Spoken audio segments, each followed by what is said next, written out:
Hello everyone, and welcome to Stories for Sleep. I'm here to guide you through another night, helping you drift into calmness with a story that'll stay with you long after the lights go out. Before we dive in, take a second, hit like, subscribe, and let me know where in the world you're listening from. What time is it for you? Midnight? Early morning? Either way, this moment is yours.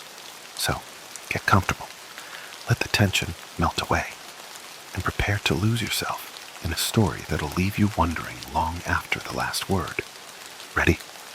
Let's begin. It was the kind of forest that felt like it had lived long before the world had learned to count the years. There was something ancient about it, something that spoke to the primal instincts in Jack's blood, a reminder of what the land was before people set their names on it. The trees here were older than the town itself, their roots twisted deep into the soil like hands grasping at forgotten secrets. The shadows of the pines stretched across the ground, dark and impenetrable, but that was part of the allure. And the cabin, old, weathered, tucked at the edge of the forest, sat there like a sentinel, watching the trees that bordered it, quietly guarding a silence that seemed to linger in the air. It had been a year since Jack moved in. He had come here to escape, to be free of the noise, the constant pull of the outside world. He was done with the city, its pulse, its hum, its demands. He wanted something quieter, something real. The cabin was just right size for one, nestled against the edge of the forest. It wasn't much. One bedroom, a small living room, and a kitchen that had more wood paneling than it had actual counter space. But that was fine. It was all he needed. The forest, however, was different. It had a life of its own. It was late autumn when Jack first noticed the tree. He'd gone out for a walk, stretching his legs after a long day of unpacking, adjusting to the quiet that surrounded him. There were no streetlights here, no headlights racing by, just the steady rustling of the wind in the leaves and the creak of branches above. He'd wandered a little further than he'd intended, down a narrow path that disappeared into the thick of the forest before he saw it. At first, he thought it was just another tree, another knotted trunk like all the others. But then he saw the way its bark curled and twisted like it was fighting to stay standing, as if the tree itself was something alive and aware.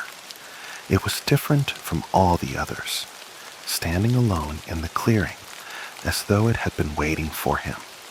It looked ancient, older than anything else in the forest, its branches gnarled like old fingers, reaching out toward the sky. The kind of tree you might expect to find in a fairy tale, surrounded by mystery. Jack approached it cautiously, his footsteps crunching the dry leaves on the ground. There was something about the tree that made him stop, not out of fear, but out of curiosity. He couldn't put his finger on it, but it felt like the kind of tree that demanded attention, that wanted him to notice it.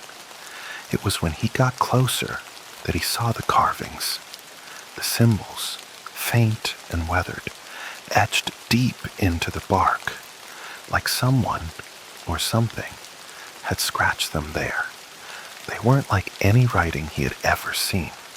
Jagged lines, looping spirals, and strange geometric shapes that seemed to defy logic, a language that didn't belong to any human civilization. But it was undeniably there, glowing faintly in the waning light of the day. Jack reached out, his fingers brushing the rough surface of the tree, and that's when it happened, a soft whisper. At first, he thought it was the wind, just a trick of the air, bending the trees and rustling the leaves. But then the voice came again, more distinct this time, like it was trying to speak directly to him. The sound of it was a strange mixture of familiar and foreign, like an old memory that he couldn't quite place. "I know you." It was barely audible, just a breathy sound that faded almost as soon as it came. Jack pulled his hand back from the bark, his heart racing. For a moment, the forest was silent, too silent. He looked around, his eyes scanning the woods.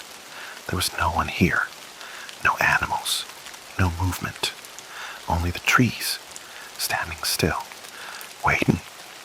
The kind of stillness that pressed in on him, making it harder to breathe, but also somehow reassuring, like a secret was being shared between him and the world around him.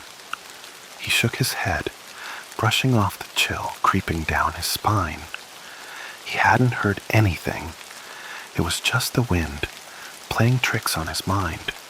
But still, he couldn't shake the feeling that the tree, this strange, ancient thing, was watching him, waiting. He left the clearing without looking back. That night, Jack lay in bed, staring at the ceiling, the darkness outside pressing against the windows like an oppressive weight. The trees were silent in the night, their whispers gone. But that voice, the one he thought he imagined, lingered in his mind, gnawing at him. It wasn't the first time he had heard things out here. There had been the usual creaks and groans of an old house settling, the occasional animal scratching at the window. But this was different. Something about it felt real, undeniable. It had spoken to him. "I know you." But know you what? The question haunted him, as it would for the next few days. Jack tried to push it aside, tried to convince himself it was nothing more than the isolation, the strange quiet of the forest getting to him. He'd heard of people getting jumpy when they were alone too long, when there was nothing but nature and their own thoughts for company. He told himself that's all it was, that the whisper was nothing but his mind playing tricks. But something kept drawing him back to the tree. Each day Jack would go out, walking the same trail, winding through the forest as the world around him started to settle into the deep quiet of fall.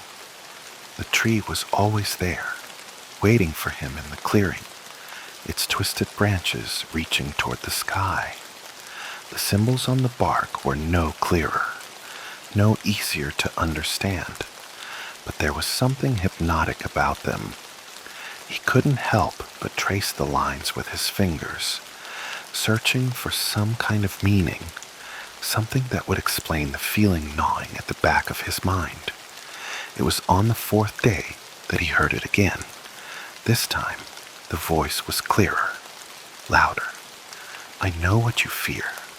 Jack's heart stopped, the words striking deep into his chest, an icy dread that spread outward, filling his limbs with a cold that made his teeth rattle. He stepped back from the tree, glancing around the clearing like there was someone hidden in the shadows, watching him. But there was no one. The voice had come from the tree. He was sure of it now. He couldn't remember how long he stood there, his heart hammering in his chest, eyes fixed on the twisting branches above. The forest was silent, the usual sounds of wind, insects, and birds gone. It was as though the entire world had gone still, waiting for something to happen, but nothing did.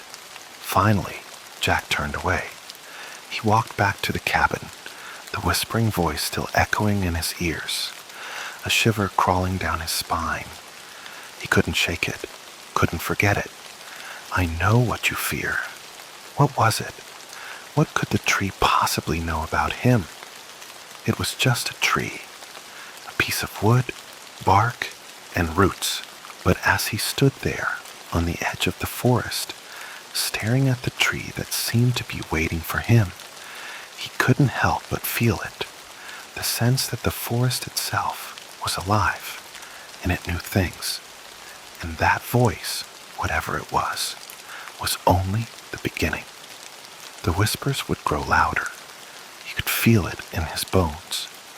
And in the quiet darkness of the cabin, Jack knew the tree would call him back. The cabin felt quieter that night. Even the wind had gone still, as if it was holding its breath, waiting for something, anything, to happen. Jack lay on his back in the small bed, staring up at the ceiling, the sound of the trees outside pressing against the walls, like the weight of something ancient and heavy. The whisper had come again, that second, clearer voice that had nodded him all day.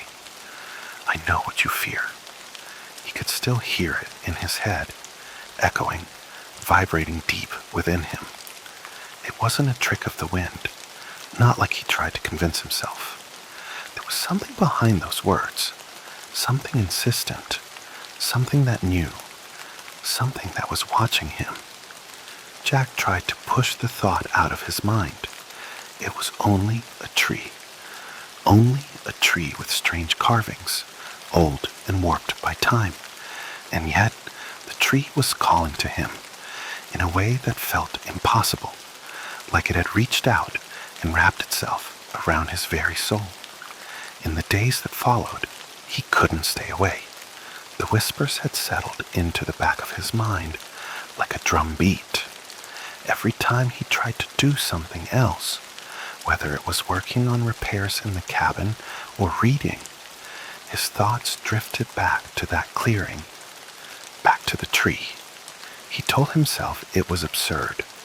There was no logic behind it. The wind could do strange things, and his isolation was beginning to get to him. Maybe it was just his mind playing tricks. But then, when he found himself walking through the woods again, he couldn't help but feel a pull, something drawing him to the place where the tree stood, waiting for him. It was a cool morning when Jack finally returned. The trees whispered faintly in the wind as he trudged through the underbrush, his boots crunching the dry leaves beneath him. It felt like a regular morning at first, just another walk through the forest. But as he drew closer to the clearing, a feeling of unease began to stir within him. Something had changed. The tree was still there, standing alone in the clearing, its gnarled branches reaching out like the fingers of some ancient, forgotten creature. But there was something different about it. The carvings on the bark, they seemed to glow now, faintly, as if they were alive with some unseen energy. Jack's eyes lingered on them, following the looping spirals and jagged lines. They seemed to move, just slightly, like shadows that were shifting against the grain of time itself. And then it came again, the whisper.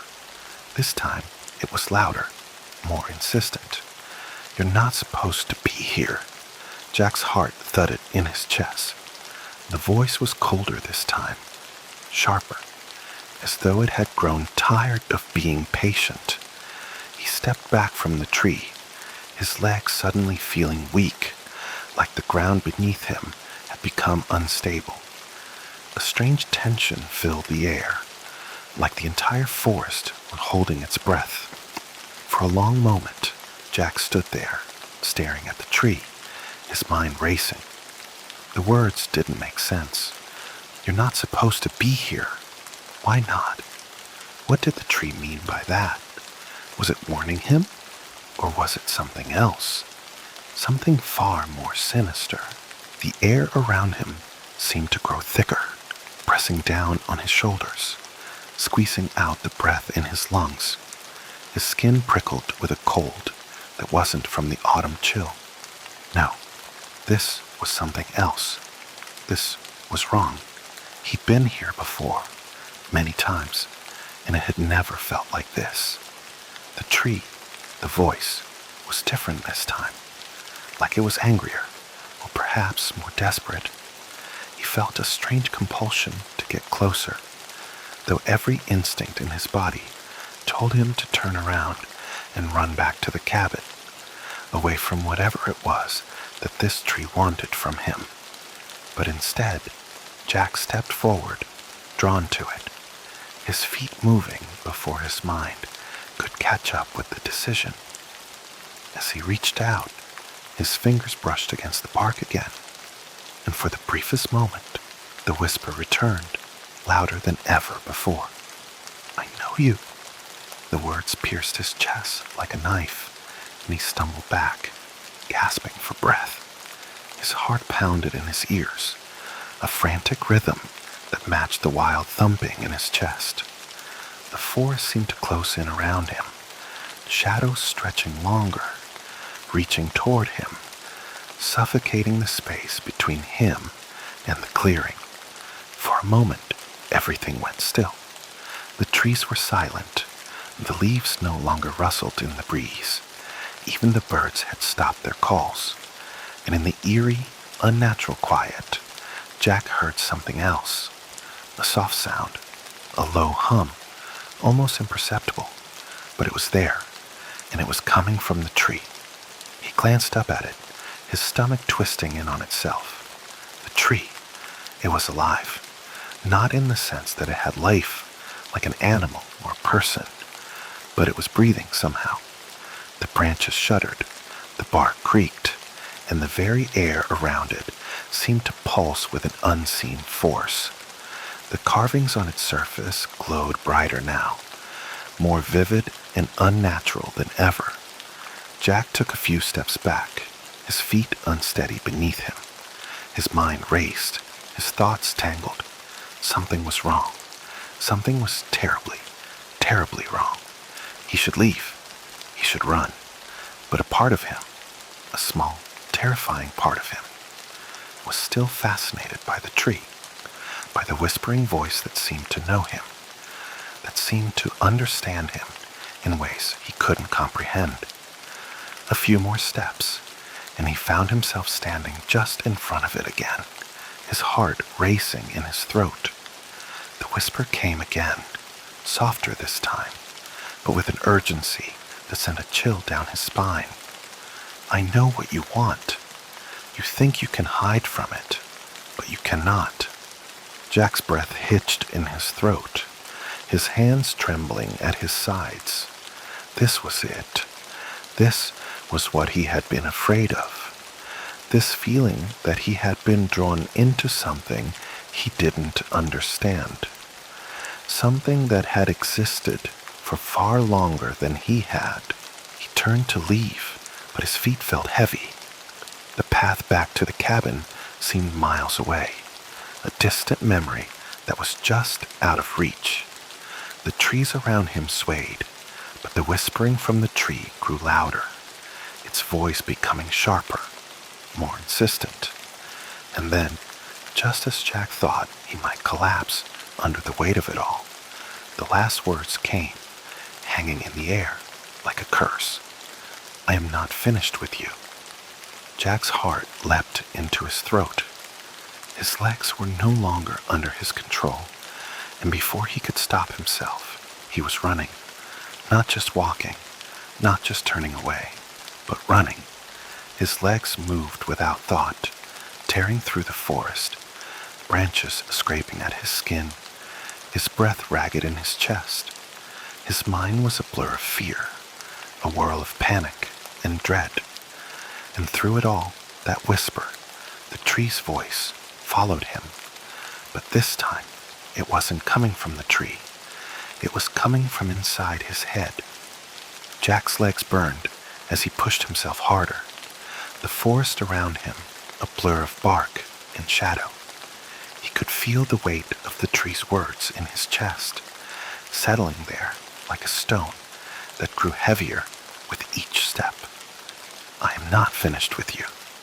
The whisper still echoed in his ears, curling around his thoughts like smoke, tainting everything it touched. His lungs screamed for air, But he didn't dare stop. Not for a second.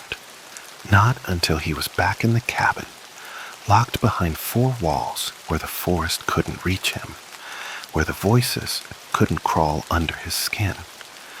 But it wasn't just the tree he was running from anymore. It was the knowledge that something had changed, something inside him. The path back to the cabin seemed impossibly far, every tree a silent sentinel that watched him as he stumbled through the underbrush. His breath came in ragged gasps, his feet catching on roots, his heart pounding so violently he thought it might explode. Every instinct screamed at him to keep running, but his body was already past its limits, already broken. And then, as if the forest had decided it had had enough, his foot caught on something slick, something that shouldn't have been there. Jack fell forward with a strangled yell, the ground rushing up to meet him. His palms hit the dirt, sharp and painful, and for a moment, everything stopped. Silence. Nothing but the thudding of his heart and the sound of his own shallow breath. He forced himself to his feet, his hands trembling, but as he stood, something caught his eye. Just off to the side, barely visible through the trees, he saw it. A shape, dark and indistinct, standing just at the edge of the clearing. His pulse jumped. The figure was tall, taller than any human he'd ever seen. Its outline was vague, like smoke or fog, shifting in the corner of his vision. It had no face, no features, just a shape. A thing that wasn't quite real, but wasn't quite not real either. His mind screamed at him to look away, to keep moving, to run. But Jack couldn't tear his eyes away. Something about the figure, it called to him, like it was waiting for him to understand something that was far beyond his reach. The whisper came again, low and familiar, but it wasn't the tree this time. It was the thing in the shadows. "You cannot escape me." Jack froze. The words came like a stab of ice in his spine, each syllable an excruciating twist in his gut. His breath hitched in his throat, and for a second, he thought he might suffocate right there, in the middle of the forest, with no one to hear him. He forced himself to take a step back, his mind racing, trying to rationalize what he was seeing. But it wasn't a dream. It wasn't just the exhaustion playing tricks on him. He was awake. He was wide awake, and there was something standing there, something that shouldn't have been. Before he could make sense of it, the figure flickered, a mere shadow in the corner of his vision, and then it was gone. In its place stood nothing but trees, endless trees, but the air still felt thick, like the thing was there, watching him. He didn't wait to see if it would return. He ran. His body was a machine now, moving on instinct alone, not caring if the ground tore at his feet, or if his lungs felt like they might burst. The cabin, his only refuge, was just ahead, a faint silhouette through the trees. He pushed harder, his breath coming in sharp gasps, his muscles screaming with each step. The clearing where the tree stood loomed just beyond the edge of the woods, but Jack didn't dare look back. Not this time. The whispers were louder now, louder than they had ever been, and they weren't just from the tree anymore. They were everywhere. They were inside his head. "You think you can outrun me?" The voice was close now, almost inside his ear, and it made his skin crawl. It was no longer just a whisper. It was a scream that filled every empty space in his mind, every corner of his thoughts. Jack's heart hammered. He was almost there. He could see the cabin, its light glowing faintly in the distance. But no matter how hard he ran, no matter how fast he pushed himself, It always felt like the distance was stretching out in front of him, like the woods were closing in. Just when he thought he might collapse, the forest seemed to open up in front of him. The path was clear. The cabin was within reach. Jack stumbled onto the porch, breathless, his body trembling with fear and exhaustion. He fumbled for the door, his hand shaking so violently he could barely get the key into the lock. When he finally managed it, the door swung open with a creak, and he rushed inside, slamming it shut behind him. He leaned against the door, gasping for air, his chest tight. For a moment, everything was silent. But then, just as he thought he might finally catch his breath, the whisper came again, this time clearer than ever. "You're mine now." Jack spun around, his heart lurching in his chest, his eyes wild as he scanned the room. But there was no one there. The cabin was as still and empty as it had always been. The walls, the floor, the low light filtering through the windows. It was all the same. But the words had come from inside him. He stumbled back, his legs weak beneath him. His mind was spinning, trying to make sense of it all. Was this real? Was it the tree? The figure in the forest? Or was it his mind, unraveling after too many nights of isolation? But then something caught his eye. A shadow in the corner of the room, barely visible, just at the edge of the light. Jack turned, his breath caught in his throat. There was nothing there, nothing that he could see. But the feeling, the presence, was undeniable. He wasn't alone. He would never be alone again. Jack collapsed onto the couch, his eyes wide, as the whispering filled the cabin. It was everywhere now, all around him, in the walls, the windows, the very air he breathed. "I am not finished with you." Jack sat in the cabin, his back pressed against the couch, staring at the shadows that danced across the walls. His breathing was shallow, rapid. The whispering had stopped, for now, but the silence that followed was suffocating. He could still feel the presence of something in the room with him, like a cold breath against his neck, something that wasn't entirely there, but had somehow seeped inside him, into his very bones. It wasn't just the whisper anymore. It was the knowing. He could feel it, crawling beneath his skin, like something invisible was slowly unwinding in his mind, twisting it into knots that didn't belong there. "I'm not finished with you." The words from the clearing, from the shadow, had etched themselves into his thoughts. They clung to him, no matter how he tried to shake them off. He was alone now, wasn't he? There was no one else in the cabin.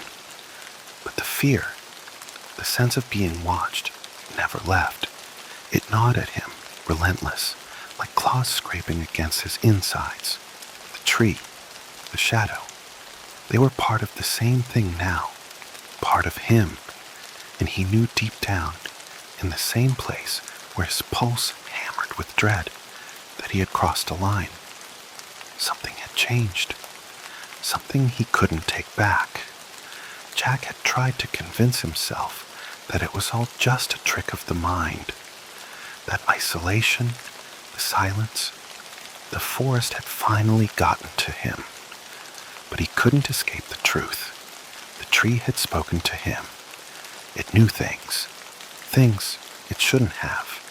It knew things about his life, his past, things that had haunted him for years, things he'd buried so deep inside that he thought they would never see the light again. But the tree had dragged them into the open, pulling the dark corners of his mind into the light, and it wasn't finished with him. He got up slowly, every muscle in his body aching, and walked over to the window. The moon was full tonight, casting a cold, silvery light across the trees. The forest was still, eerily still, like it was holding its breath, waiting for something. The branches of the trees stretched toward the cabin, their outlines twisted and unnatural in the moonlight. But it was the clearing he kept seeing in his mind, the place where the trees stood, that haunted him the most. It had been a week since he last gone there, but the memory of the whispering, the voice, still echoed in his ears, growing louder the more he thought about it. He couldn't explain it. He couldn't rationalize it. But he knew one thing. He had to go back. Jack didn't want to. Every fiber of his being screamed at him to stay inside, to lock the door, and forget about the thing in the forest. But that was the problem, wasn't it? He couldn't forget. It wasn't a choice. The tree was calling him, and he couldn't ignore it anymore. The air in the cabin felt thick, oppressive, as though it were pushing him toward the door. Without a word, Jack grabbed his jacket and left. The wind had picked up, biting and sharp, and the moon was now hidden behind thick clouds. The trees loomed ahead, silent sentinels in the dark, their twisted limbs reaching toward him like the claws of some monstrous creature. He tried to steady his breath, to ignore the pounding of his heart, but the closer he got to the clearing, the louder the whispering became. It was faint at first, a soft hum just beyond the edge of his hearing, but then, as if it had sensed his approach, it grew louder, clearer. "You cannot run from me." The voice was deep now, low, guttural. "I will find you." Jack stopped in his tracks. His eyes darted around the trees, his breath catching in his throat. Was it the tree? Was it the thing that had haunted him all this time? The shadow he had seen in the forest? Or was it something else entirely? Something more dangerous? He couldn't breathe. His feet were frozen to the ground, his mind swirling in a frenzy of confusion. Every instinct screamed at him to turn back, to run, but his legs refused to move. "I am waiting for you," the voice purred, sending a wave of cold dread through his veins. Jack clenched his fists, forcing himself to take a step forward. He had to face it. He had to confront whatever it was that was pulling him toward the clearing. The whispers were like a rope around his neck, tightening with every passing second, threatening to choke the very life out of him. And then, as if the forest itself was alive, the clearing appeared before him, just like that, as if it had been waiting for him all along. The tree stood tall, its branches twisting and writhing in the wind, the bark glistening in the faint light of the clouds above. And there, carved into the tree once again, were the symbols, the strange markings that seemed to shimmer in the darkness, pulling at his mind, urging him to come closer. The whispering filled the air around him, drowning out everything else. It wasn't coming from the tree this time. It was coming from the very earth beneath his feet, from the shadows that clung to the edges of the clearing. "You came back," the voice whispered, its tone thick with something like satisfaction. "You always come back." Jack took another step, his legs trembling, and for a moment he thought he saw something move within the branches of the tree, something dark, something alive. His breath caught in his throat. The air felt heavier now, charged with a strange, suffocating energy that made the hairs on the back of his neck stand on end. The tree, whatever it was waiting for him. It had been waiting for a long time, long before he ever set foot in this forest, long before he'd ever bought the cabin. The whispers, the figure in the shadows, The things he'd seen and heard, they were all connected, and they were all him. Jack reached out, his fingers trembling as they hovered above the gnarled bark. The symbols pulsed beneath his touch, vibrating as if the tree itself were alive, as if it were calling to him. It knows me, he thought. It's been waiting for me. Before he could pull his hand away, before he could run, the ground beneath him began to shake. The earth trembled violently, sending a jolt of panic through his chest. The whispers grew louder, louder, until they became deafening, a shrill scream that reverberated in his skull. Then the tree moved. Its branches twisted violently, stretching toward him like fingers, and Jack screamed as he stumbled back, his mind spinning. The bark of the tree split open, revealing a dark, gaping hole inside, a hole that seemed to swallow the very light around it. The whispers rose to a deafening crescendo. "You are mine," it hissed. "You are ours." Before Jack could react, the ground beneath his feet cracked open. Jack's scream was swallowed by the earth as the ground split open beneath him. His legs buckled, his heart stuttering in his chest, and for a moment, he felt as though the very world was falling away. The darkness, that endless abyss, seemed to rise up around him, so thick, so suffocating, that it felt as if the forest itself was devouring him. He tried to move, tried to pull himself away, but the tree's branches had reached out faster than he could react.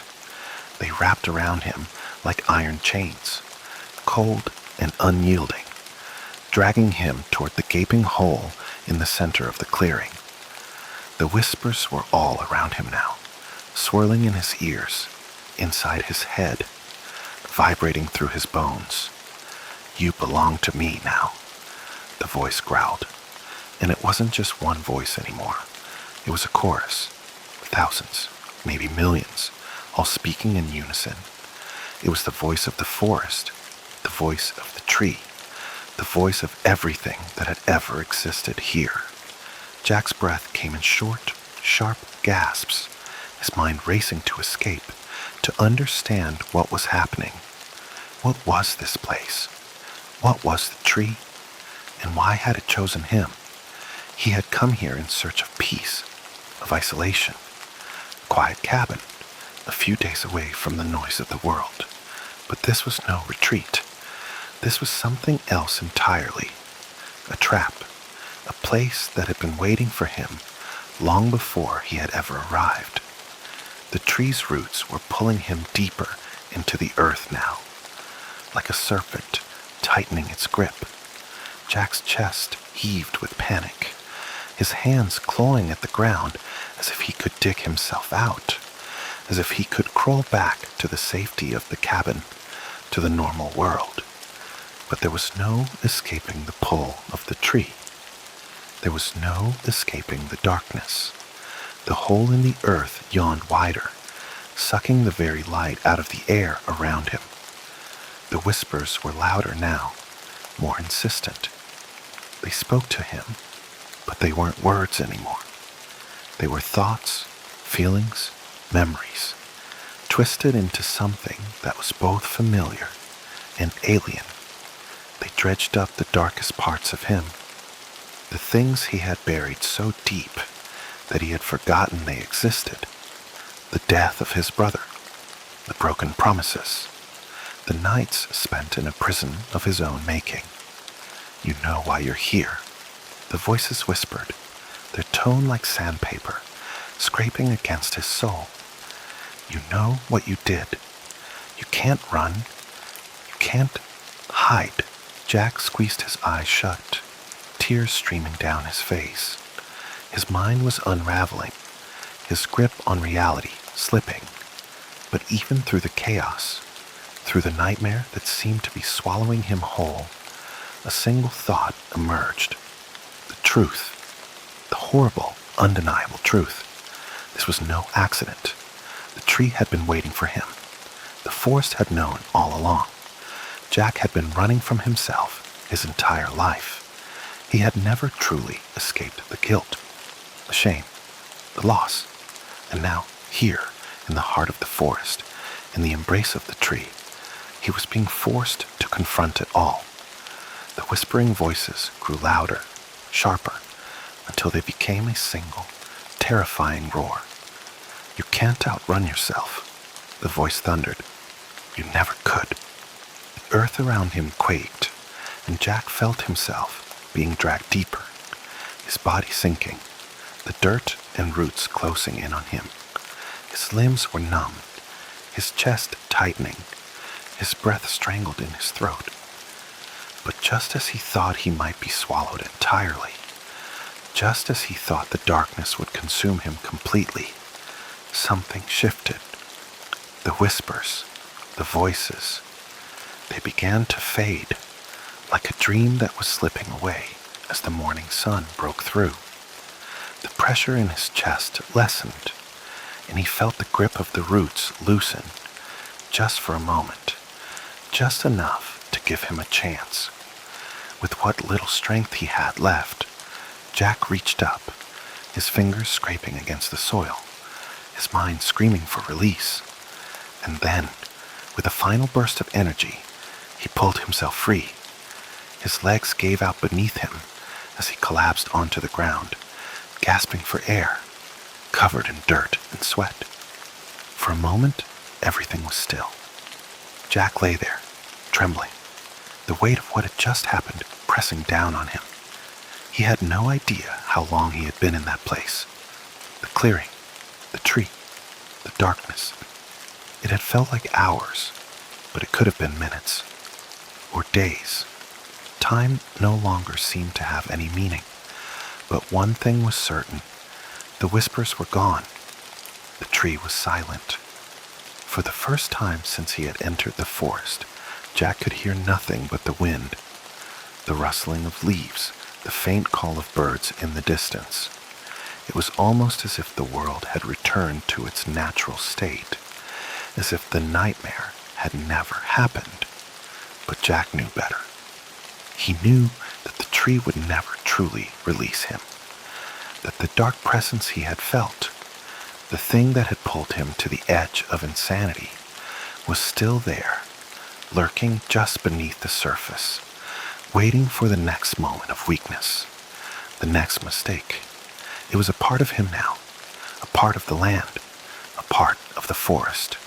He couldn't escape it, not now. With a final, shuddering breath, Jack forced himself to stand.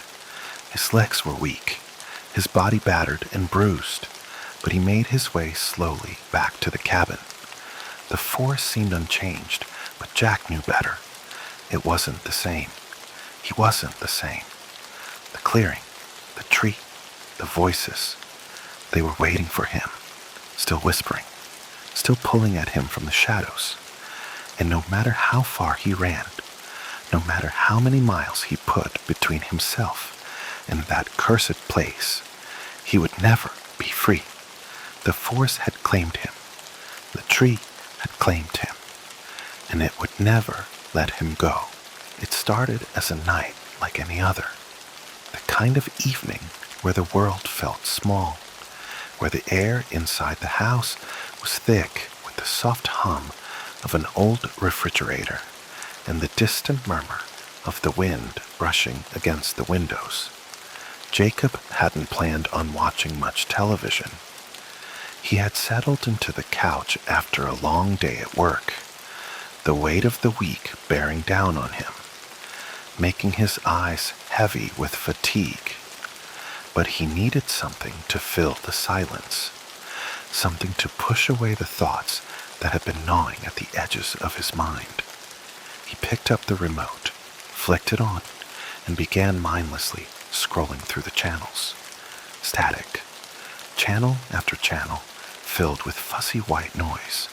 Some old sitcom reruns. The usual assortment of late-night infomercials. But then, just as he was about to give up and shut the TV off entirely, he stopped. There was something strange, a flicker, a brief shimmer of static, and then the screen cleared. The picture came into focus, but it was unlike anything he'd seen before. Black and white footage, old, the kind of grainy images you might expect to see in a forgotten archive, something that should have been buried decades ago.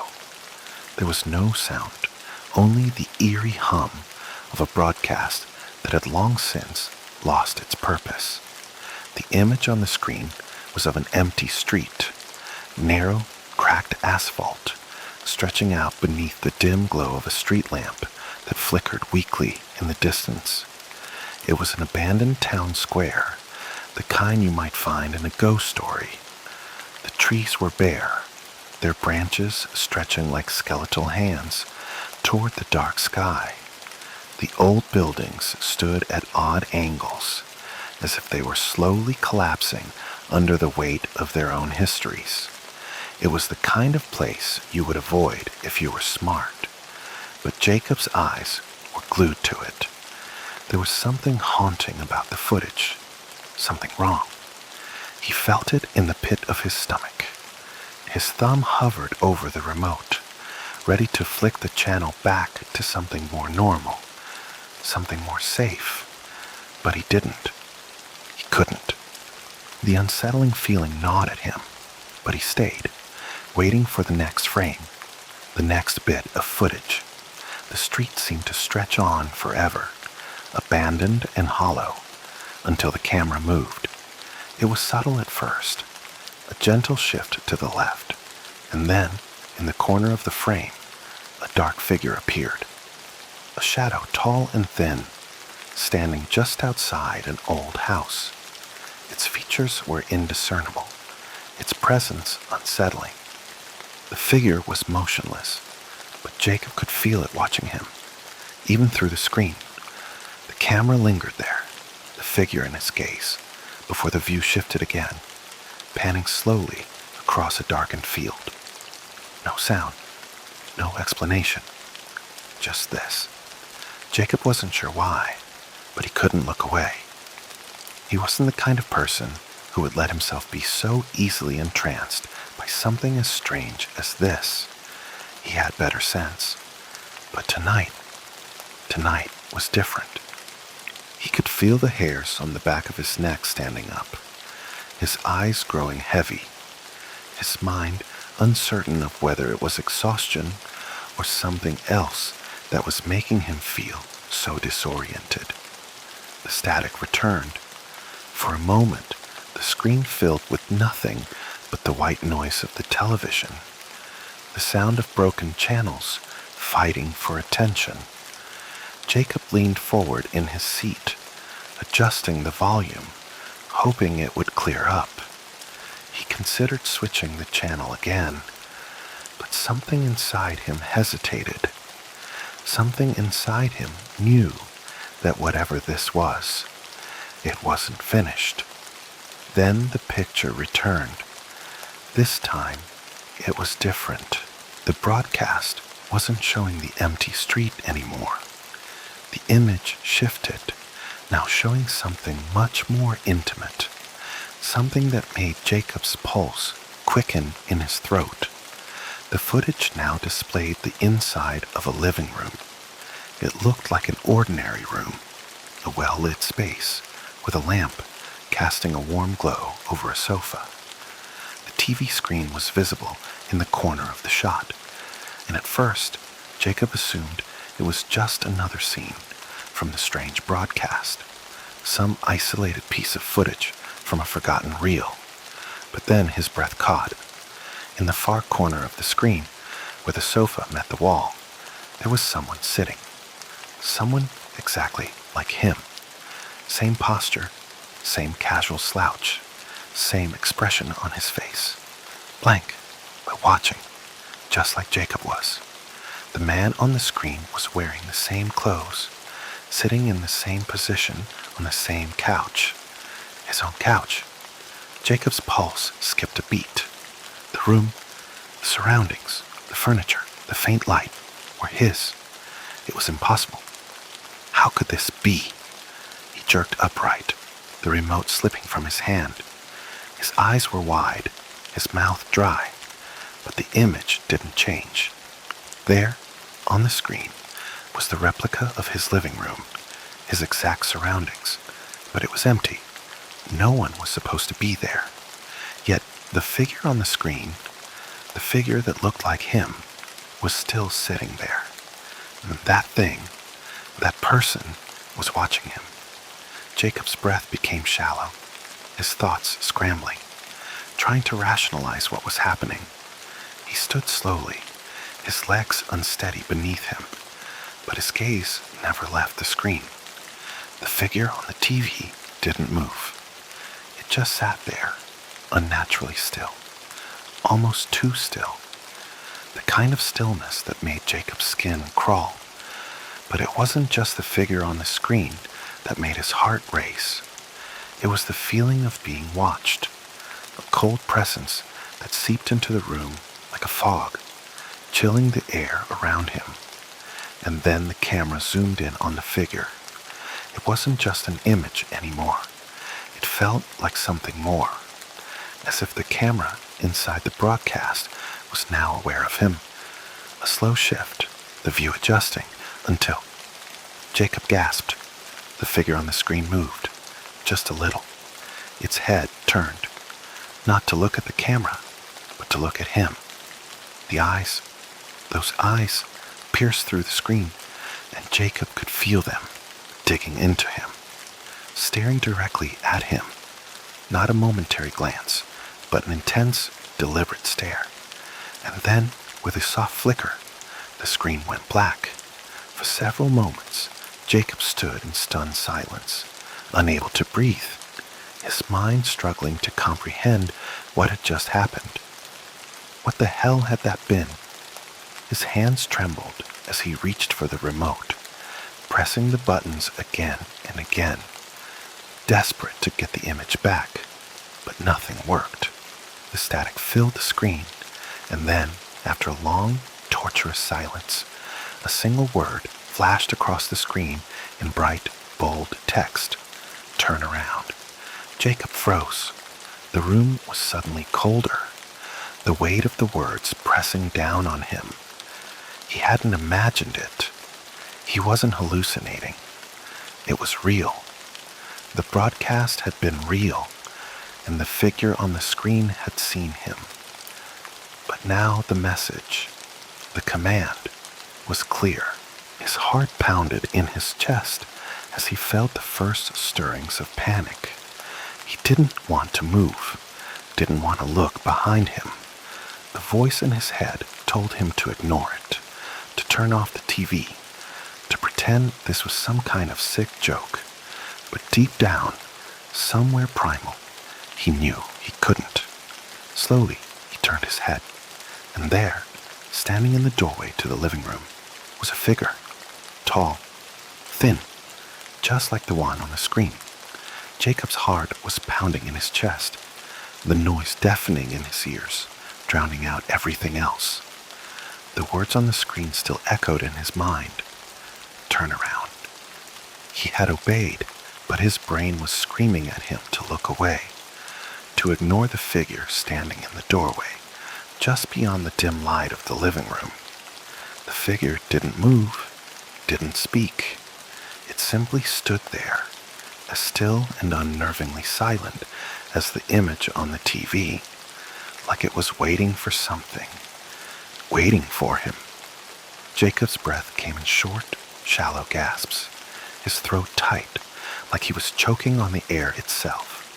For a moment, time felt suspended. The room was too quiet. The ticking of the old clock on the wall, the faint hum of the refrigerator, all of it seemed to fade into the background as he stared at the silhouette. The light from the television flickered weakly, casting shadows that danced across the walls, and the darkness beyond the figure seemed to stretch and grow like a living thing. The figure wasn't just standing there anymore. Jacob realized with a sinking feeling that the shape had moved. It wasn't much, Not enough to give him a real sense of motion, but it was enough to send a shiver down his spine. The figure's head had turned, ever so slightly, as if it were acknowledging his presence. His fingers trembled as they gripped the arm of the couch, as though he might suddenly fall to the floor if he wasn't careful. He wanted to scream, to shout, to demand that the figure go away, but the words wouldn't come. His mouth felt dry, his body frozen in place, and all he could do was stare, helpless and paralyzed, at the dark outline in the doorway. The room around him felt impossibly still, as if the world had slowed, as if it had taken a deep breath and now held it, waiting for what came next. Every fiber of his being screamed at him to run, to escape, but his legs refused to move. He couldn't tear his eyes away from the shadow, the thing that should have been impossible, that shouldn't have been in his home. Suddenly, the figure took a step forward. Jacob's breath caught in his throat, his hands gripping the couch so tightly that his knuckles turned white. The figure's movement was slow, deliberate, and with each step it took, the darkness seemed to draw tighter, pressing in on him like the walls of a cave. The air felt colder, heavier, and the oppressive silence grew thicker. It was then that Jacob realized he had made a mistake. He should have gotten up when the TV went black. He should have turned it off, should have left the room, should have something. But now, as the figure slowly advanced, Jacob couldn't move. He couldn't think clearly. He had been caught, trapped by something he didn't understand. The figure was almost within arm's reach now. Its features were still obscured by the shadows, but Jacob could see the outline of its form more clearly with every passing second. It was tall, taller than any person he'd ever seen, and its posture was unnaturally rigid, as if it had been standing still for a very long time before deciding to move. Its limbs were unnervingly long, too long, and when it took another step forward, its shadow seemed to stretch impossibly far behind it. Jacob's chest tightened as a cold wave of realization washed over him. This wasn't just a nightmare. This wasn't some trick of the television. This thing, this figure, was real. It was in his home, in his living room, standing right in front of him, and it had come from the broadcast. "What do you want?" Jacob's voice was barely a whisper, hoarse and trembling with fear. It wasn't even a real question. It was more of a desperate attempt to make sense of the impossible. The figure didn't answer. It didn't move either. For a moment, the tension was unbearable, a thick fog of dread that seemed to seep into his very bones. And then, a sound. It was a faint rustling, like the crackling of static on an old radio, but it came from within the room, not from the TV. Jacob's head jerked back toward the screen, and his stomach churned with fear as the static began to return. The picture on the TV flickered, this time more violently, and then the same footage appeared again. The same abandoned street, the same crumbling houses, the same figure standing just outside the window, staring in. But now, the figure in the broadcast was moving. Jacob's heart slammed into his ribs. It wasn't just on the TV anymore. It was here. It was part of this world.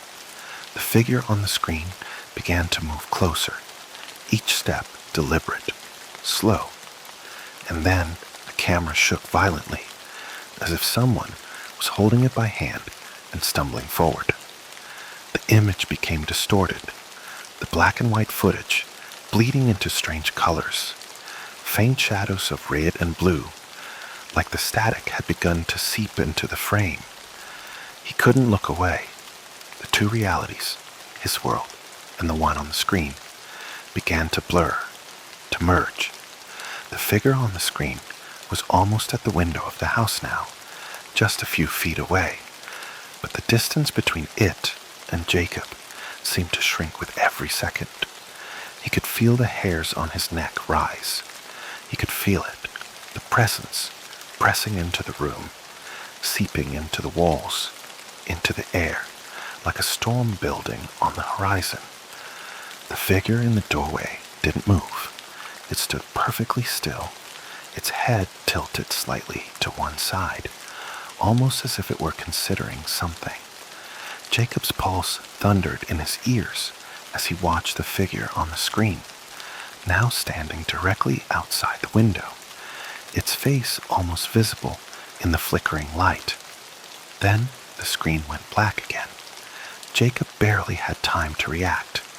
The stillness returned. The quiet was suffocating, and for a long, terrible moment, he thought it might be over. He thought he might finally be able to breathe again, to escape whatever nightmare had descended on his home. But then he heard it, a whisper, barely audible, but unmistakable. "Turn around."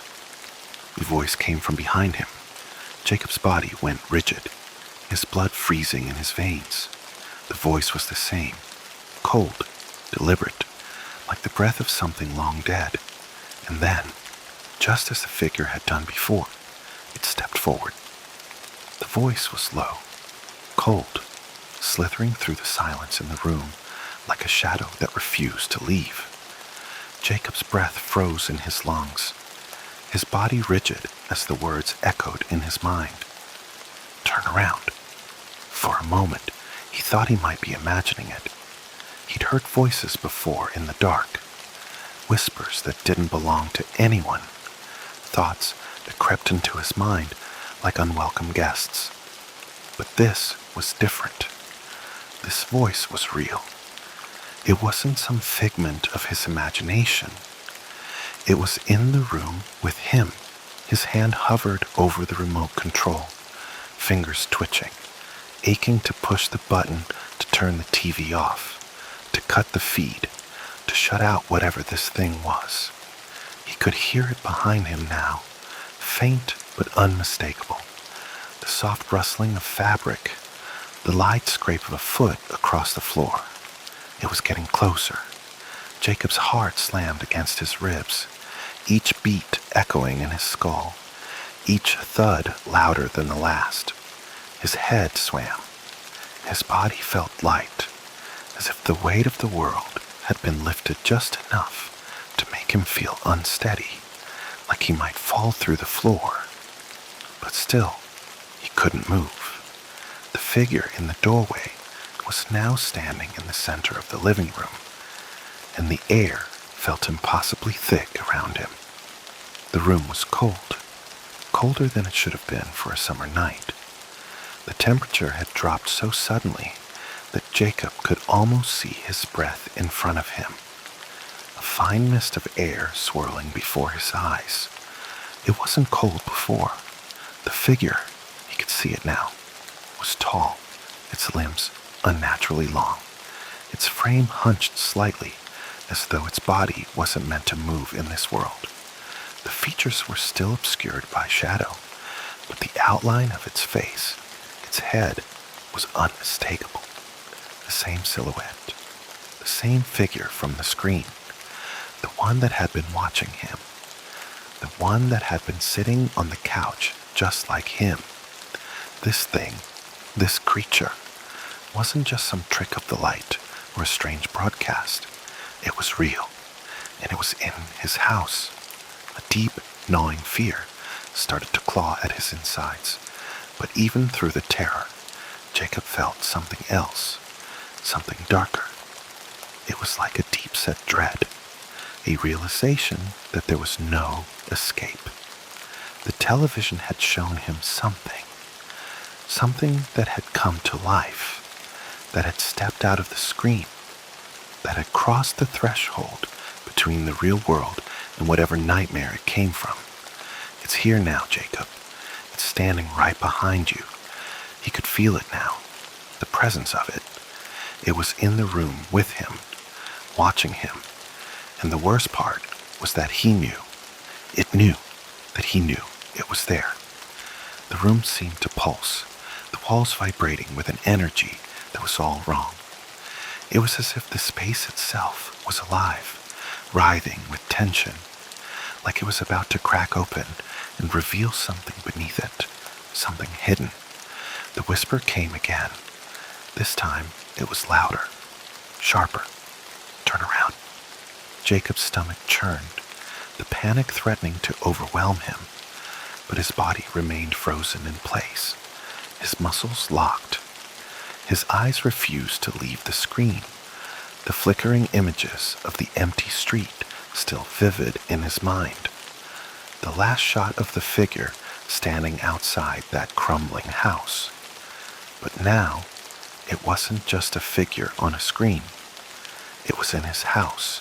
The voice in his head, the one that had been screaming at him to run, to escape, had fallen silent. It was drowned out by the overpowering sense of something closing in. He couldn't breathe. He couldn't think. The world had narrowed down to one single suffocating moment. The figure moved again, and Jacob could feel the air around him shift. He didn't need to look. He could feel it. The thing was coming closer, its long twisted limbs bending in unnatural ways as it crept forward, silent and deliberate. It was like a predator, slow and calculated, each movement methodical, each step drawing it nearer to him. Jacob's head felt light, dizzy, his vision blurring. The whisper came again. This time, the words weren't just a suggestion. They were a command. Turn around. The voice was closer now, right behind him. It was low, too low, as if it was coming from somewhere, deep within the earth itself. His skin crawled. He couldn't stand it anymore. He had to know. He had to see it. His hand shook as he reached for the arm of the couch, his breath ragged, each inhale like a struggle against an invisible weight. He could feel the presence right there, standing just behind him, breathing, watching. The air was thick with it, and as his fingers made contact with the cool fabric of the armrest, something inside him broke. He had to turn around. Slowly, his head began to turn. His body followed, the motion stiff and jerky, like his limbs were operating on their own, disconnected from his mind. It was as if some unseen force was guiding him, pushing him to face what was behind him. The soft scrape of his shoes against the hardwood floor was the only sound in the room. The TV screen flickered again, and for the briefest of moments, Jacob thought he might see something that would make sense of all of this. But it was gone before he could focus on it, the screen returning to the same static-filled blur. He didn't want to look. Every fiber of his being screamed at him to stop, to turn back, to shut his eyes, to shut it all out. But there was no stopping it now. He had come this far. The figure was there, in the room with him, and he couldn't avoid it any longer. Turn around. His heart thundered in his chest as he finally brought himself to look. And then it was right there, right in front of him. It wasn't just standing in the doorway anymore. It was close, too close. Its face, if you could call it that, was a mass of shifting shadows, dark and formless. But there was something about it that was wrong. Its eyes, those eyes, were the worst part. Hollow, empty. But there was something alive in them, something that knew him, something that had been watching him. Jacob's breath caught in his throat. The thing grinned. Jacob's breath came in desperate, ragged gasps, his body trembling as the thing, the creature, stood before him. Its dark, featureless face, grinning wide. It wasn't a smile. It was something worse, something that twisted the very idea of a grin into a grotesque mockery. His mind reeled with panic, but his legs refused to move. It was as though his body had given up entirely, trapped in this moment of terror. The eyes, the thing's eyes, if they could be called eyes, were black, empty, hollow pits that seemed to suck in the light around them. But there was something in them, something familiar, a presence that Jacob couldn't shake. It was as if the thing knew him, knew everything about him. He wanted to scream, to shout, to run, but his voice was gone, his throat constricted. His mind was consumed by a single, overwhelming thought. This thing isn't just in my house, it's in my head, too. The smile, or whatever it was, widened. The thing didn't speak. It didn't need to. The air was thick with its presence, so dense that Jacob could feel it pressing against his chest, his skin crawling with each passing second. He wanted to look away, to break free from its gaze, but the more he tried to force himself to look elsewhere, the more its eyes seemed to pull him back. And then the voice came again. "I've been waiting for you," it whispered, so softly that at first Jacob wasn't sure if he'd heard it or if it had just been some sick figment of his terror. But then the words came again, louder, more insistent this time, as if they were somehow inside his skull, like the thing was speaking directly into his mind. "Waiting for you, Jacob." His heart pounded in his ears, his pulse quickening. How did it know his name? He hadn't said a word since it appeared. He hadn't even thought it.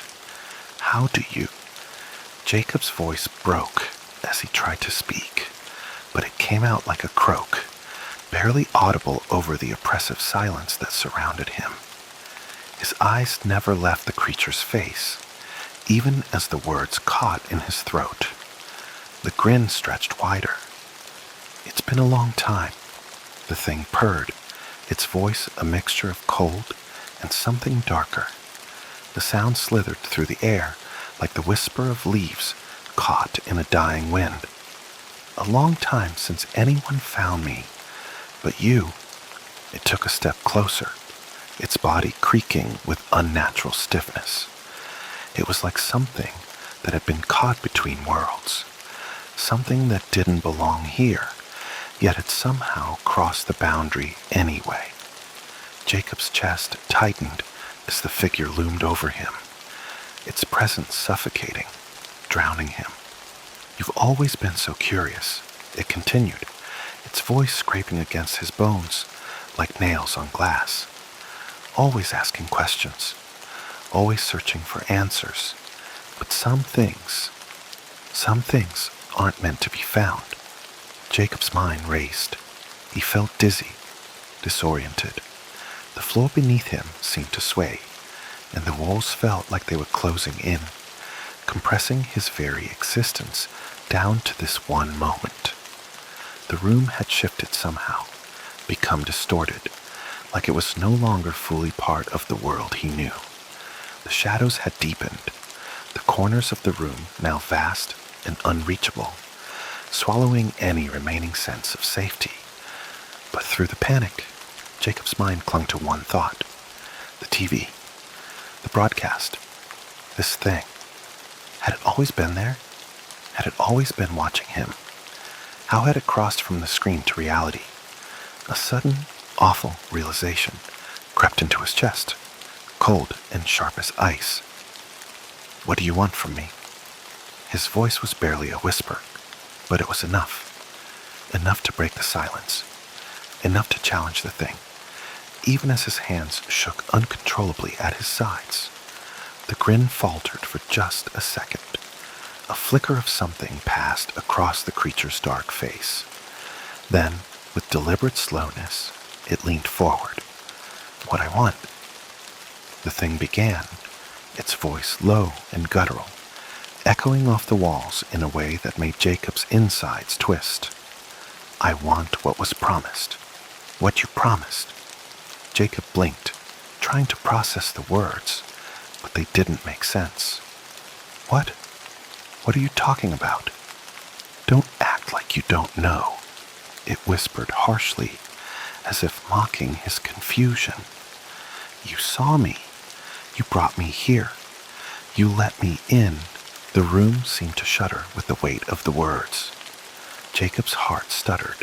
His mind was spinning, and everything around him was blurring into one horrible, indistinct nightmare. Let it in? He had never let anything in.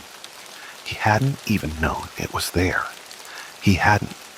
A sudden flood of images hit him. Flashes of memories, not his own.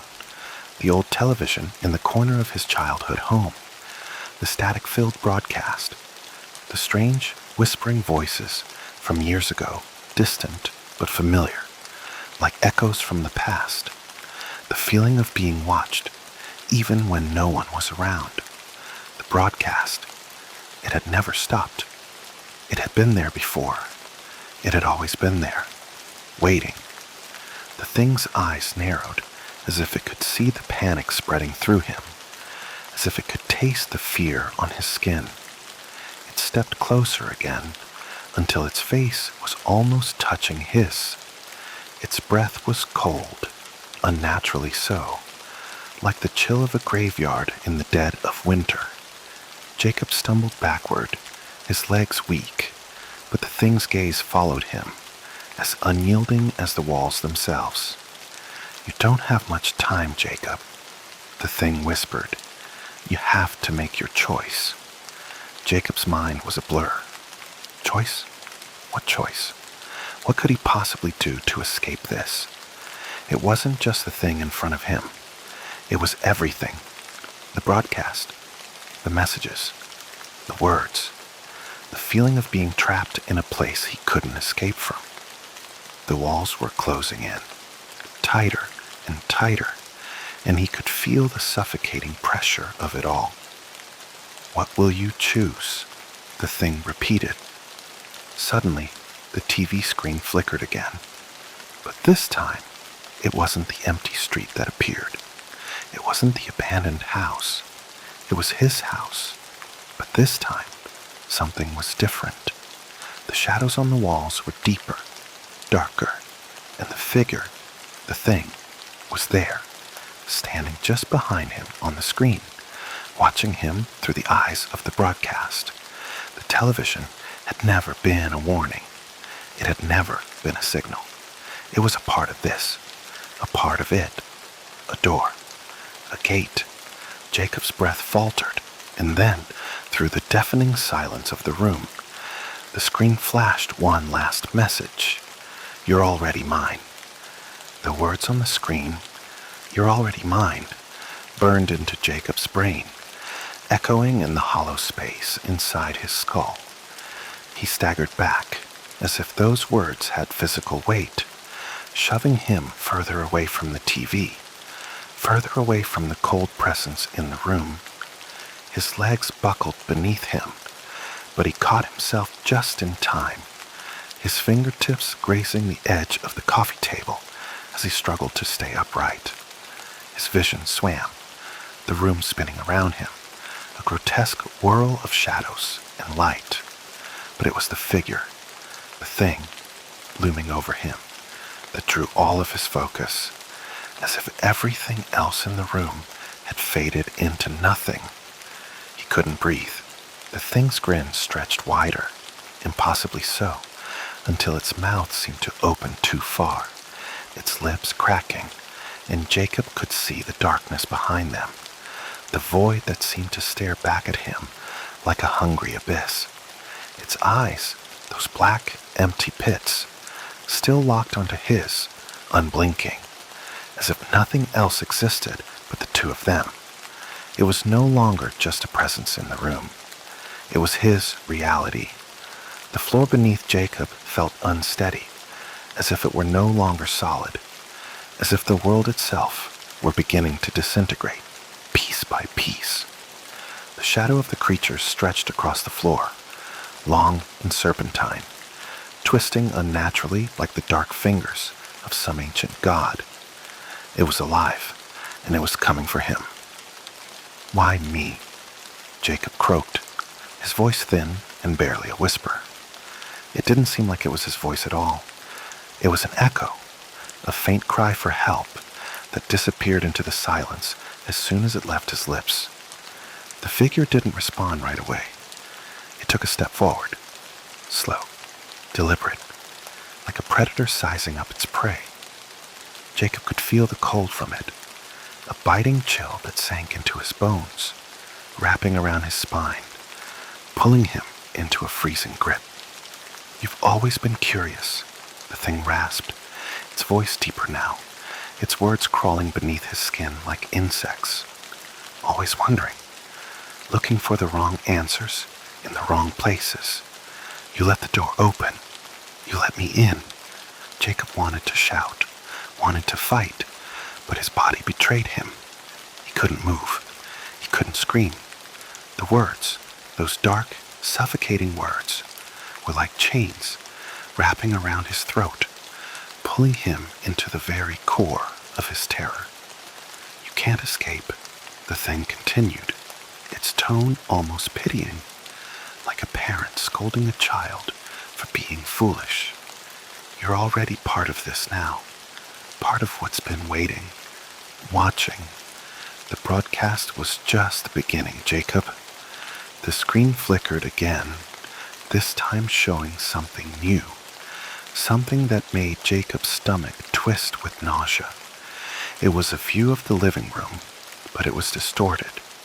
The shadows on the walls were deeper, darker, as if the very essence of the house had shifted, had been altered. And there, in the corner of the screen, was the figure, the same dark, twisted form. But this time, it was not alone. In the reflection of the TV, Jacob saw himself, but it wasn't the same. His face was pale, hollow, his eyes wide with fear, more fear than he'd ever felt in his life. And behind him, in the shadows of the living room, the creature stood, watching him. The thing on the screen wasn't just a shadow anymore. It was there, here, and it was growing, feeding off the fear that Jacob couldn't stop, the fear that was flooding every inch of the room. "No," Jacob gasped, his voice trembling, cracking with desperation. "No, this isn't real." But the creature only laughed, a deep, hollow sound, like an echo from the grave. It wasn't a laugh that had any joy in it. It was an old, twisted thing, one that sent shivers down his spine. "Oh, Jacob," it purred. "You can't deny what's real. Not anymore. Not when you've seen it. Not when I've been in your head, in your world. You can't just turn it off." The air grew even colder. The darkness in the room deepened. Jacob could feel it, the suffocating weight of the presence pressing down on him, wrapping him in a shroud of hopelessness. There was no way out, no escape. The creature had him. It had taken him, body and soul, and there was no returning from it. "This is your reality now," the thing whispered, its voice too close to his ear. "The broadcast, the house, the shadows, they're all mine, Jacob. And now, so are you." Jacob's chest tightened. His heart felt as if it were being squeezed by an invisible hand. He wanted to scream, to break free, but his mouth refused to move. His body refused to respond. He couldn't feel his legs anymore. He couldn't feel his hands. He couldn't even feel his own pulse. The thing stepped closer, its breath, cold and foul, filling the space between them. Its face was no longer a formless void. There was something there now, something real. It was a month. No, not a month. It was the abyss itself, an endless hole where a face should have been, an emptiness that swallowed everything around it, everything that dared to look. Its form bent in ways that didn't make sense, like something that was never meant to be. You thought you could find the truth, it continued, its voice seeping into his bones, each word digging deeper. You thought you could uncover the secrets, but you've learned nothing. All you've done is open the door for me to walk in, and now you're mine. Jacob tried to close his eyes. He tried to shut out the suffocating darkness, the terrifying reality that was pressing in on him, crushing him under its weight. But no matter how hard he tried, the thing was there, its eyes, those black empty eyes, pushing into his mind, carving out every last shred of resistance. And then it spoke one final time. This is the end, Jacob. The last broadcast. The world shattered. It started small, almost like a flicker, a glow outside the window, faint at first, then disappearing as quickly as it appeared. You didn't think much of it at the time, just a trick of the light, or maybe a passing car's headlights. You told yourself that's all it was, and after a few nights, you'd stopped noticing it altogether. It was one of those things you push to the back of your mind when there's too much going on in the real world. It wasn't anything. It couldn't be. But then, it returned. The first time you saw it again, it wasn't a faint flicker. This time, it was brighter, almost as though someone had cranked up the dial on a flashlight, the kind that can pierce through fog and pull shadows out of the dark. You lay in bed, staring at the window, wide-eyed and frozen in place. The light hovered just beyond the edge of your vision, flickering in a way that didn't quite feel natural, like it was something that wasn't supposed to exist. You tried to shake it off.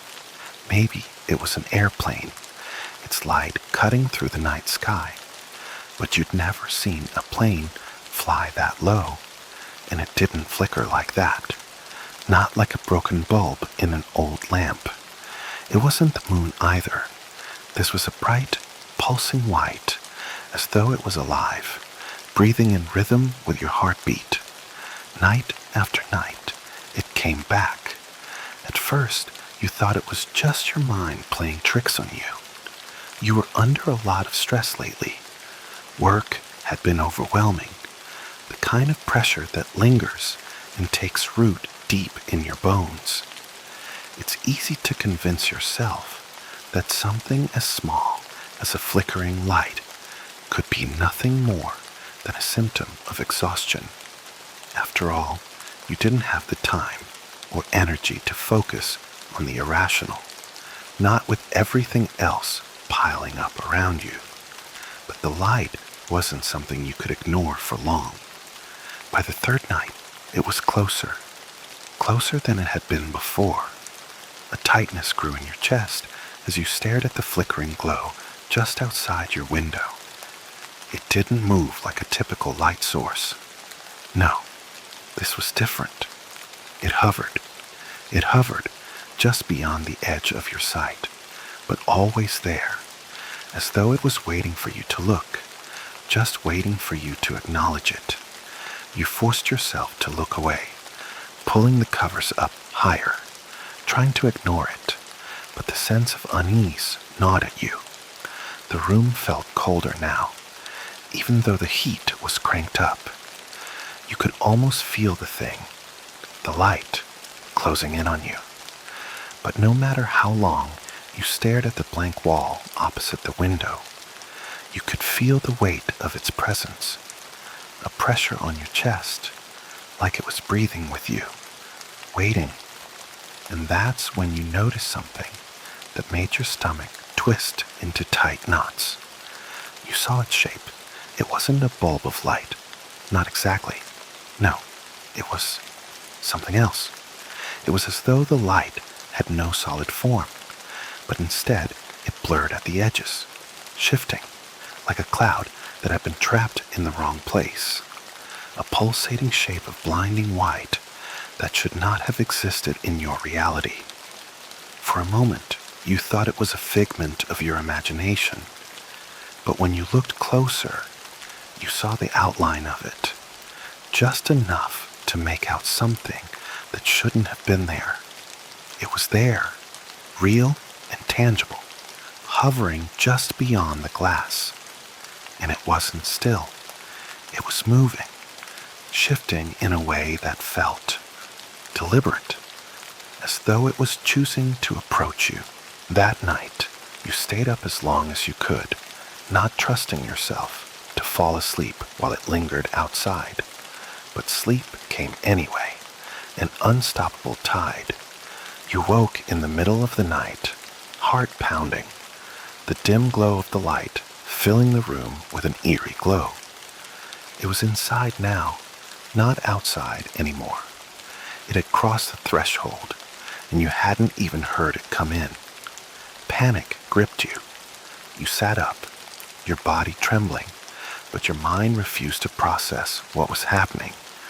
You reached for the lamp on your bedside table, flicking the switch, but the light didn't cut through the room as it should have. The bulb was fine. The power was still on, but it didn't matter. The white glow from outside the window had filled every corner of your room, suffusing the walls, the air, until there was nothing but that light. You tried to scream, but no sound came out. The light had stolen it all. The room, the night, the silence. Everything felt like it was collapsing into itself. The glow was no longer a flicker or strange anomaly. It was something far worse now. A presence, a being, something inside you, something primal, urged you to run. But where? You couldn't escape. The light was everywhere, and there was no way out. Your heart thudded in your chest as the world around you seemed to stretch and distort. Time had slowed. Each second stretched thin, like a moment suspended between breaths. You fought to rise from the bed, but the glow held you down, heavy and unrelenting. And then, in the center of that blinding light, you saw something. A shadow, just a flicker, barely perceptible at first, but as your eyes strained to focus, it grew clearer, more defined. A figure? No, it couldn't be. It was impossible. Yet, the figure continued to take shape, its edges blurring and shifting, like it was made of the same substance as the light itself. Its presence was suffocating, pulling everything else out of focus until it was all that remained. The figure was watching you, and you could feel it. It was waiting. But before you could fully comprehend what you were seeing, everything went dark. You woke with a jolt, the bed drenched in cold sweat. Your heart was still hammering in your chest, your body frozen with terror. The room was silent, still. The light was gone. You sat up, gasping for air, trying to make sense of what had just happened. The night before had been a dream, right? It had to be. It couldn't have been real. But the fear, the tightness in your chest, no, it wasn't a dream. It was real. You stumbled out of bed, your legs shaky, your body weak. You reached for the mirror on your wall, your hand trembling as you wiped away the sleep from your eyes. The room was exactly as it should be, nothing out of place, nothing to suggest that anything unusual had happened. And yet, you couldn't shake the feeling that something was missing. You glanced into the mirror, your reflection staring back at you. You froze. The room was quiet, but in the stillness, you noticed something was wrong. You were there, of course, but something wasn't right. Your reflection was gone. Not gone in the sense of a simple distortion or a flaw in the glass. No, it was absent entirely, as though it had never been there in the first place. You stared, heart sinking. Your reflection was missing, and with it, every ounce of reality you once knew. The silence in the room deepened, and you knew, with a chilling certainty, that the light had been watching. It had been watching, and now it was inside. The room was still, too still. The reflection, the absence of it, hung in the air like a weight, pressing against your chest. Your breath caught in your throat as you stared at the empty mirror, unable to look away. It wasn't a trick of the light. It wasn't something you could explain away with logic or reason. There was no reflection, no sign of the person who had just been standing there, staring back at you. For a moment, you thought your eyes were deceiving you, that maybe the room was playing some cruel trick on you. But when you blinked, when you stepped closer, you knew. There was nothing. The absence of your reflection was a quiet, unspoken truth that seeped into your bones. It was as if you didn't exist. The room felt hollow, like an echo of a place that had once been real, but had now faded away. There was only the faint hum of the air conditioner, the soft creak of the floorboards beneath your feet, and the unsettling knowledge that you weren't supposed to be seeing this. Panic gnawed at the edges of your thoughts, but it was a slow, creeping panic, the kind that comes in waves, hitting harder each time. You reached out, your fingers trembling, and touched the cold glass. The mirror was still the same, a dull, reflective surface, smooth to the touch, but the absence in it was as sharp as a knife. You spun around, heart pounding in your chest, trying to shake off the sense of unease that had settled into your bones. The white light, it had to be connected. It had to be. That's when you remembered what you had seen the night before, the shadow that had shifted in the glow, waiting. It had been right there in front of you. It was still here, wasn't it? The air in the room felt different now. It was colder, thicker, almost as if it had been replaced by something else entirely. You couldn't quite place it, but the oppressive weight of it pressed against your skin, making it hard to breathe. You moved toward the window, slowly, cautiously, as though expecting something to reach out from the dark and grab you. You stood in front of the glass, staring at the emptiness outside. The streetlights cast long shadows across the pavement, and the wind whispered through the trees, but nothing else stirred. There was no sign of the light, the white glow that had been there every night, just out of reach. It should have been a relief, but the absence of it felt wrong. It felt unnatural, like a silence that went on for too long, like a broken record that refused to skip. You wanted to look away, to forget about it, but you couldn't. You knew something had changed. The light had come for you, and now it had taken something from you, something deep and unspoken. The absence of your reflection was the only clue, but it was the most chilling one you had. As you turned to face the room again, the silence was deafening. The walls seemed to close in, and for a brief, maddening second, you thought you heard it in the hum. Not the hum of the air conditioner this time, but something different, something deeper. It was a sound you couldn't place, a soft buzzing, like the static from an old radio, or maybe the low growl of distant thunder. It filled the air, making your skin crawl. You pressed your hands to your ears, trying to block it out, but it only grew louder, closer. It was inside the house. The thought hit you like a slap to the face, and you froze. There was no denying it anymore. The light had crossed over into your world. It wasn't just outside the window anymore. It was here, in this room, in your space, in the very air you breathed. It had taken you, somehow, without your consent. It had reached inside and stolen something vital, something that couldn't be returned. You rushed to the door, heart pounding in your chest as the hum grew louder, the buzzing vibrating through the walls. You threw open the door, desperate to escape the oppressive stillness of your room. But as you stepped into the hallway, the cold air gripped you. The whole house felt different now, empty, hollow. The walls, once familiar and warm, seemed to lean in on you, their surface like the inside of a tomb. The silence was heavier now, suffocating. You moved down the hallway, your footsteps too loud in the quiet.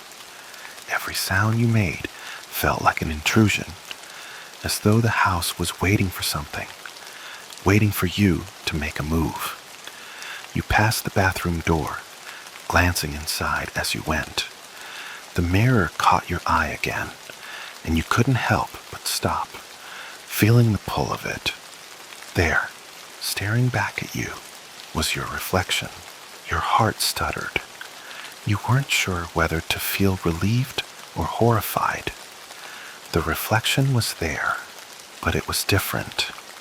The person in the mirror didn't look quite like you. They looked wrong. Their eyes were wide and glassy, and there was something empty about their expression, something distant. It wasn't fear, exactly, but something much worse, something empty. They were a hollow version of you, as if you had somehow stepped out of your body and left an empty shell in your place. You quickly turned away, nausea rising in your throat, but the thought gnawed at you. Why was the reflection different? Why didn't it look like you anymore? You forced yourself to keep moving, your mind spinning, and your thoughts tangled in a mess of confusion and terror. You couldn't let it go. The light, the absence of your reflection, the buzzing, the house. Something wasn't right, and you were running out of time to figure it out. The light was coming for you, and this time it wasn't going to stop until it had taken everything. It wasn't just a light. It wasn't just a flicker in the dark. It was something alive, something ancient, something that had always been waiting for you to notice. As you reached the kitchen, you stopped short.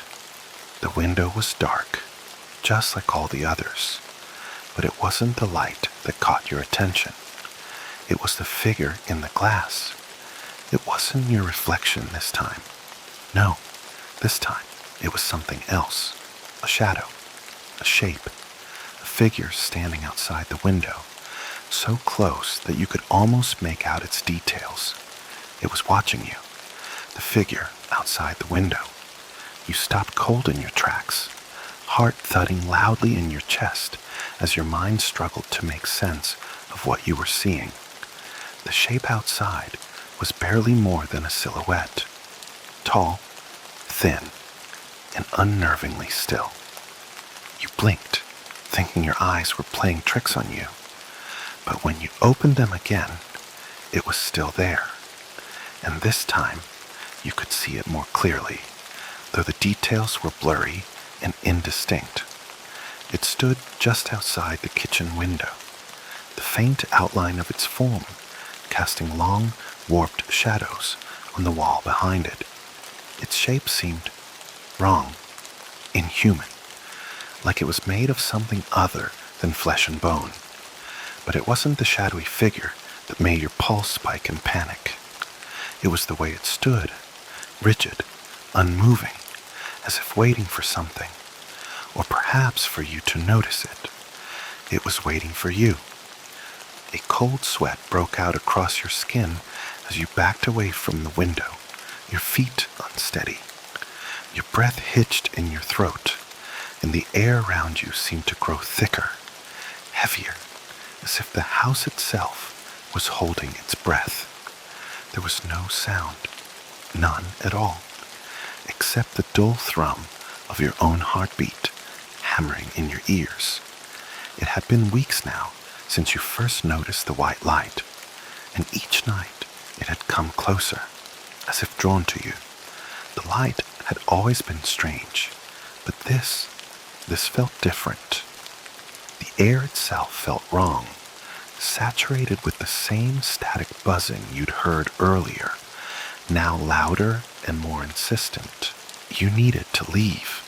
You needed to get out of the house, to escape, to run far away before whatever was out there, whatever that thing was, came inside. But as you glanced toward the front door, you froze. The house had changed. You couldn't put your finger on it, but you knew. Every corner, every shadow, every space felt wrong. Like the walls themselves were alive, like they were closing in on you. The air had thickened, but not in a way that was physically tangible. No, it was the kind of pressure that clung to your mind, suffocating your thoughts, bending the world in ways that didn't make sense. You turned back toward the window, your hands trembling as you reached for the blinds to close them. No, you thought, don't hide from it. The thought was an anchor, dragging you back to the window, forcing you to look. You needed to know what it was, even though you already had an inkling. The figure was still there, standing, watching. It was now closer, too close for comfort. You could feel its presence as though it was invading your very bones, worming its way into your skin. It stood beneath the faint glow of the streetlight outside, and as your eyes strained to make sense of the details, you saw that the shape wasn't solid at all. No, it was made of something much worse. It flickered like static on an old television, its edges blurring and distorting as if reality itself was struggling to contain it. You could see the outline of a face, or something resembling one. Hollow eyes, empty and dark, no expression to speak of, except for something ancient, something that had been waiting a long time for you. The faintest sliver of a smile curved beneath the dark eyes, but it wasn't a smile you could ever recognize. It was too wide, too knowing, and it stretched unnaturally across the thing's face. Turn around, the voice whispered in your mind, not a sound you could hear, but something you felt deep within your chest. It was soft, insistent, like a cold wind rushing across your neck. The hairs on the back of your neck stood on end, and without thinking, your body moved against your will. You couldn't stop it. It was as if the thing outside had somehow reached inside your head, bending your thoughts, your will. You spun on your heel, your eyes darting around the room, desperate for an escape. The front door was too far. The hallway behind you stretched too long, and the house was too alive. It felt like it was trapping you, each step forward only pushing you further into its suffocating grip. Then you felt it, the hum, the pulse. It was back, stronger now. Not just a buzz in the air, but a throb, a pulse deep in your chest. You felt the walls vibrating, as though they were breathing along with you, the rhythm syncing with the pounding of your heart. Your fingers found the edge of the kitchen counter, gripping it as though it might hold you in place. But something was off. Your reflection wasn't in the window anymore, wasn't in the glass anymore, but something else was. Something that had been lurking just behind you. You turned slowly, not wanting to, but unable to stop yourself. And there, in the kitchen mirror, was the shape again, now looming just over your shoulder. The figure had followed you. It was standing just behind you, looking into the glass. Its eyes. It's in the room with you. Your chest tightened. You could see it now, fully. The thing in the reflection was no longer just an empty shape. It had taken form. Its features were clearer, more defined, and the distortion in its outline was gone. It was as if it had bled into the room, seeped through the air itself, and was standing there with you. But that wasn't what made you scream. What made you scream was the smile, the wide, gaping smile that stretched impossibly across its face, the smile that was reflected in the mirror. But it wasn't your smile. It was something darker, something that wasn't you. Your breath caught in your throat as the thing in the reflection tilted its head, slowly, intentionally. And then it opened its mouth, stretching wider than should have been possible. You should have listened. The words echoed in your mind, cold and chilling. It was a voice that wasn't human. It wasn't a voice at all, really. It was more like an invasion, a flood of thoughts that weren't your own, but you understood them all the same. The thing knew you. It knew your fear, your isolation, your brokenness. It knew everything. And then, in the reflection, its hand reached out, slowly, deliberately. It was reaching for you. Your pulse raced as you staggered backward, but the floor beneath your feet seemed to tilt, as though the room itself was warping, distorting. The door to the hallway was no longer in front of you. It was further away, just out of reach. You reached toward it anyway, desperation flooding your limbs. You could feel the thing, now just behind you, following you. Its presence a cold weight that pressed down on your every step. You could feel it growing closer, and then you heard it again. The hum, the buzz. But this time, it was more than just sound. It was a pull, a force drawing you back, pulling you toward the mirror, toward the thing that had taken your reflection. It wasn't done with you yet. The thing was still behind you. You could feel it now, the cold, pressing weight of it, as if its presence had solidified the very air around you. You stumbled backward, your hand reaching for the door frame, but it felt like the house was stretching away from you, the distance growing impossibly long. Your pulse roared in your ears, the world narrowing down to the sound of your breath, fast, shallow, desperate, and the low, constant hum that was filling the room. You tried to push yourself forward, but your legs felt like lead, every step a battle. You didn't look at the mirror again. You couldn't, but you didn't need to. The pressure on your chest told you that it was still there, its hand hovering just behind you, cold and reaching. Turn around, it whispered again, this time softer, but unmistakable. The words slithered through your mind like a serpent, coiling around your thoughts, dragging them down into something dark, something suffocating.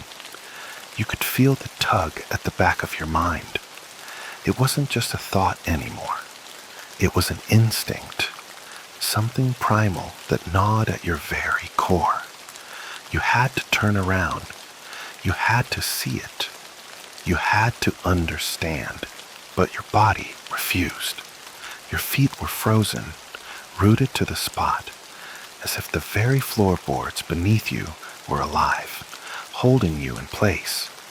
You squeezed your eyes shut, fighting the pull, trying to shut out the suffocating pressure. You knew if you turned around, if you looked at it, it would take you. It would take everything. But it was closer now, closer than you could have imagined. You didn't have to see it to know. You felt it in the air, in your bones, like the room was closing in on you, suffocating you with the sheer weight of its presence. A movement just behind you, a breath of cold, so sharp it felt like it cut straight through you. And then the whisper came again, closer, almost in your ear. Turn. around. Number you didn't want to look. You couldn't. Every instinct told you to run, to escape, but the house had become a maze. It wasn't just a building anymore. It was a living thing, breathing, watching, waiting for you to make the wrong move. The walls seemed to shift ever so slightly, bending the space around you into something unfamiliar. It wasn't the house anymore. The house had become the thing. The house was part of it. Your chest tightened, your breath coming in shallow gasps. You could feel the cold now, the sharp bite of it, as if ice was creeping down your spine. The mirror was just a few feet away. You could see it reflected in the glass of the kitchen cabinet, just a glimmer in the corner of your eye. But you couldn't bring yourself to look directly at it.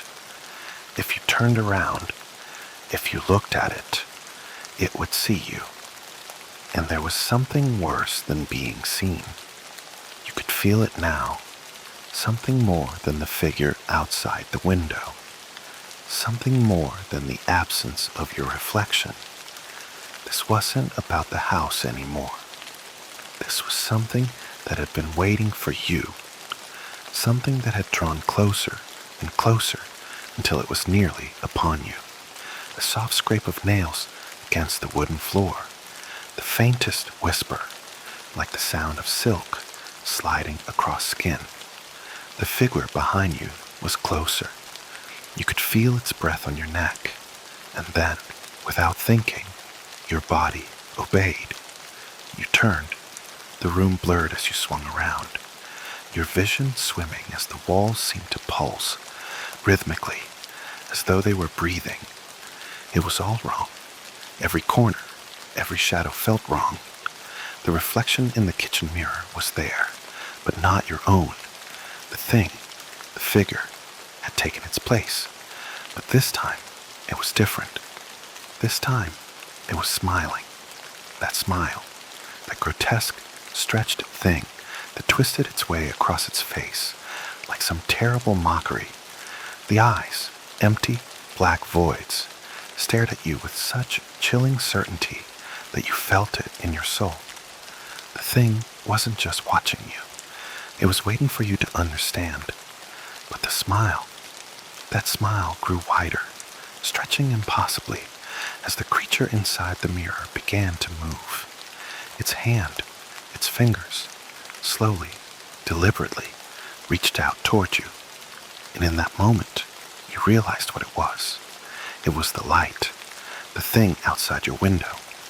The light had taken form, and now it had found you. The flickering soft glow you'd seen every night was a signal, a call, a lure pulling you in. And it hadn't just followed you. It had shifted. It had transformed.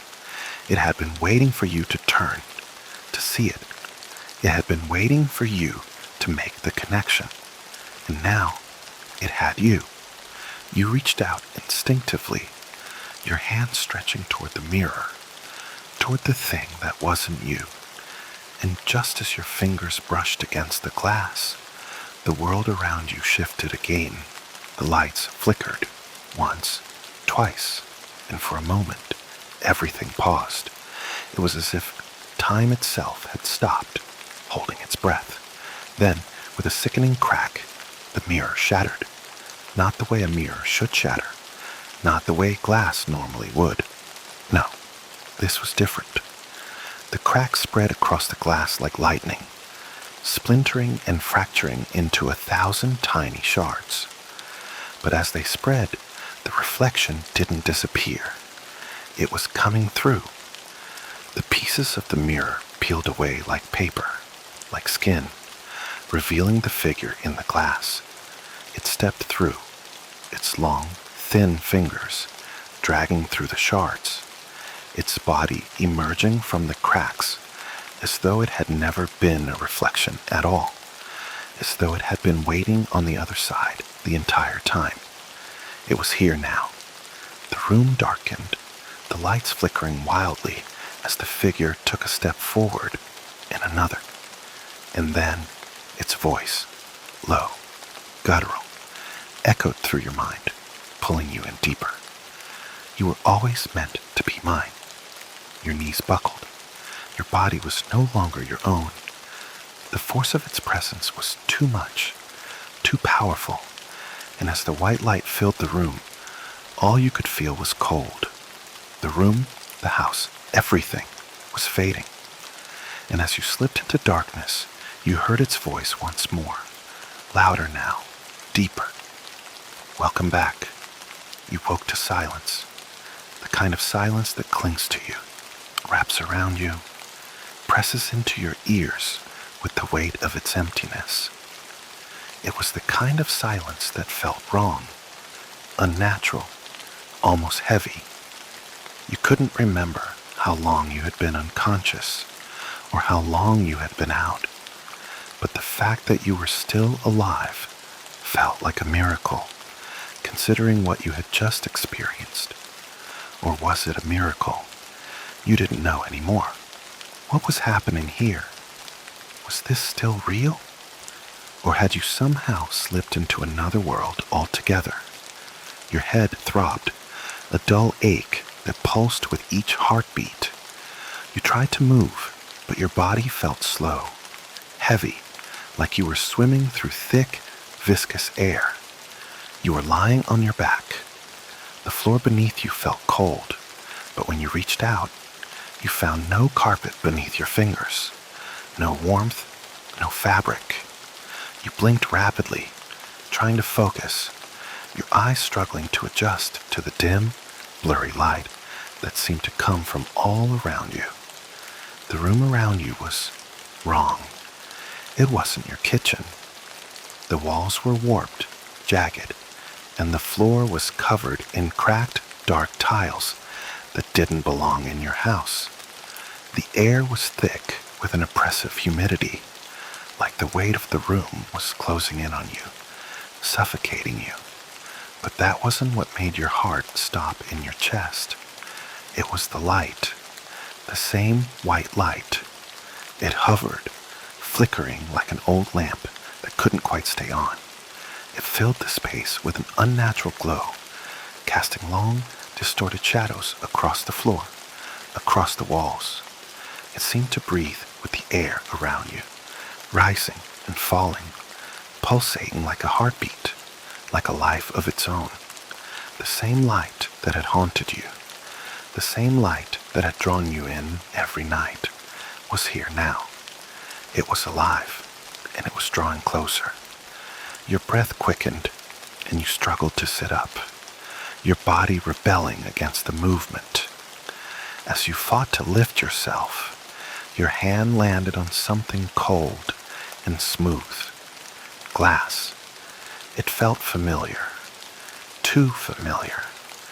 You didn't want to look, but you couldn't stop yourself. You turned your head, and there it was, the shattered remnants of the mirror, or rather, what had once been the mirror. The pieces were scattered across the ground, but they didn't reflect anything. They were just empty. No reflection. No sign of you. Nothing. Just a void where the glass should have been. Your heart raced, your eyes darting to the corners of the room. There were no windows. The walls seemed to stretch away into nothingness. The light, it was growing, expanding, filling the space with its eerie, otherworldly glow. And for the first time, you realized it wasn't just the light that was growing. The space around you was stretching too. You stood up shakily, your knees weak beneath you as you tried to steady yourself. The world around you seemed to shift with every movement. The walls in front of you felt as if they were warping, bending at odd angles. But there was something even worse. The air. It changed as you moved.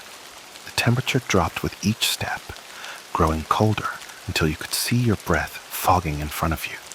A flicker, a change in the light, and then silence. Not the heavy silence from before. This was a stillness, a feeling like the world had stopped, waiting for something. You froze, your chest tightening in anticipation of what was coming next. The light blinked again, almost as if it were breathing in time with you. And then, from the corner of the room, you heard a sound, a voice. It wasn't yours. It wasn't human.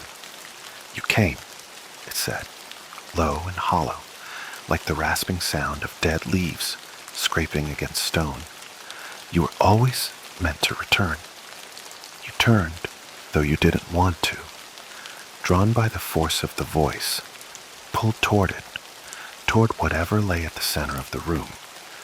But there was nothing there, nothing except the light, the eerie, flickering white light that now surrounded you, and the feeling that something was wrong. Something was coming. You could feel it now, that sickening crawl in your stomach, the ice creeping up your spine. It was so close, closer than it had ever been. The air shifted again, and you thought you saw it, a flicker of something moving in the shadows, barely perceptible. Your stomach dropped. You knew it was coming. You could feel it. The thing you'd been trying to outrun. The thing you thought had already taken you. The thing that had lived in the light, in the reflection, in the space between worlds. And then, just as the room seemed to bend in on itself, just as your mind started to unravel from the weight of it all, you saw it. It. The figure. The one from the mirror. The one from outside your window. The one you'd been running from. It stood in the corner, barely visible at first, a silhouette in the shimmering light. But as the light flickered again, you saw it clearer, sharper, as if it had been waiting for you. It was tall, thin, almost skeletal, with eyes that were not eyes at all, just dark, hollow pits. The shape didn't move, didn't speak. It just stood there, watching you, waiting. You should have left. The voice wasn't a whisper this time. It was a scream, a wail of sorrow and rage, but it came from everywhere. The walls, the floor, the very air around you. And the light grew brighter, blindingly bright, filling every corner of the room, and yet the figure was still there. It had always been there, and now it was here. You wanted to scream, to run, but you were rooted to the spot. Your legs wouldn't move. Your arms were frozen at your sides. The thing was you. You realized. It had always been you. Your reflection. The light had never been a force of nature. It had been pulling you back to the thing that had been waiting for you. You are mine, the voice crooned as it stepped forward, its long fingers reaching out for you.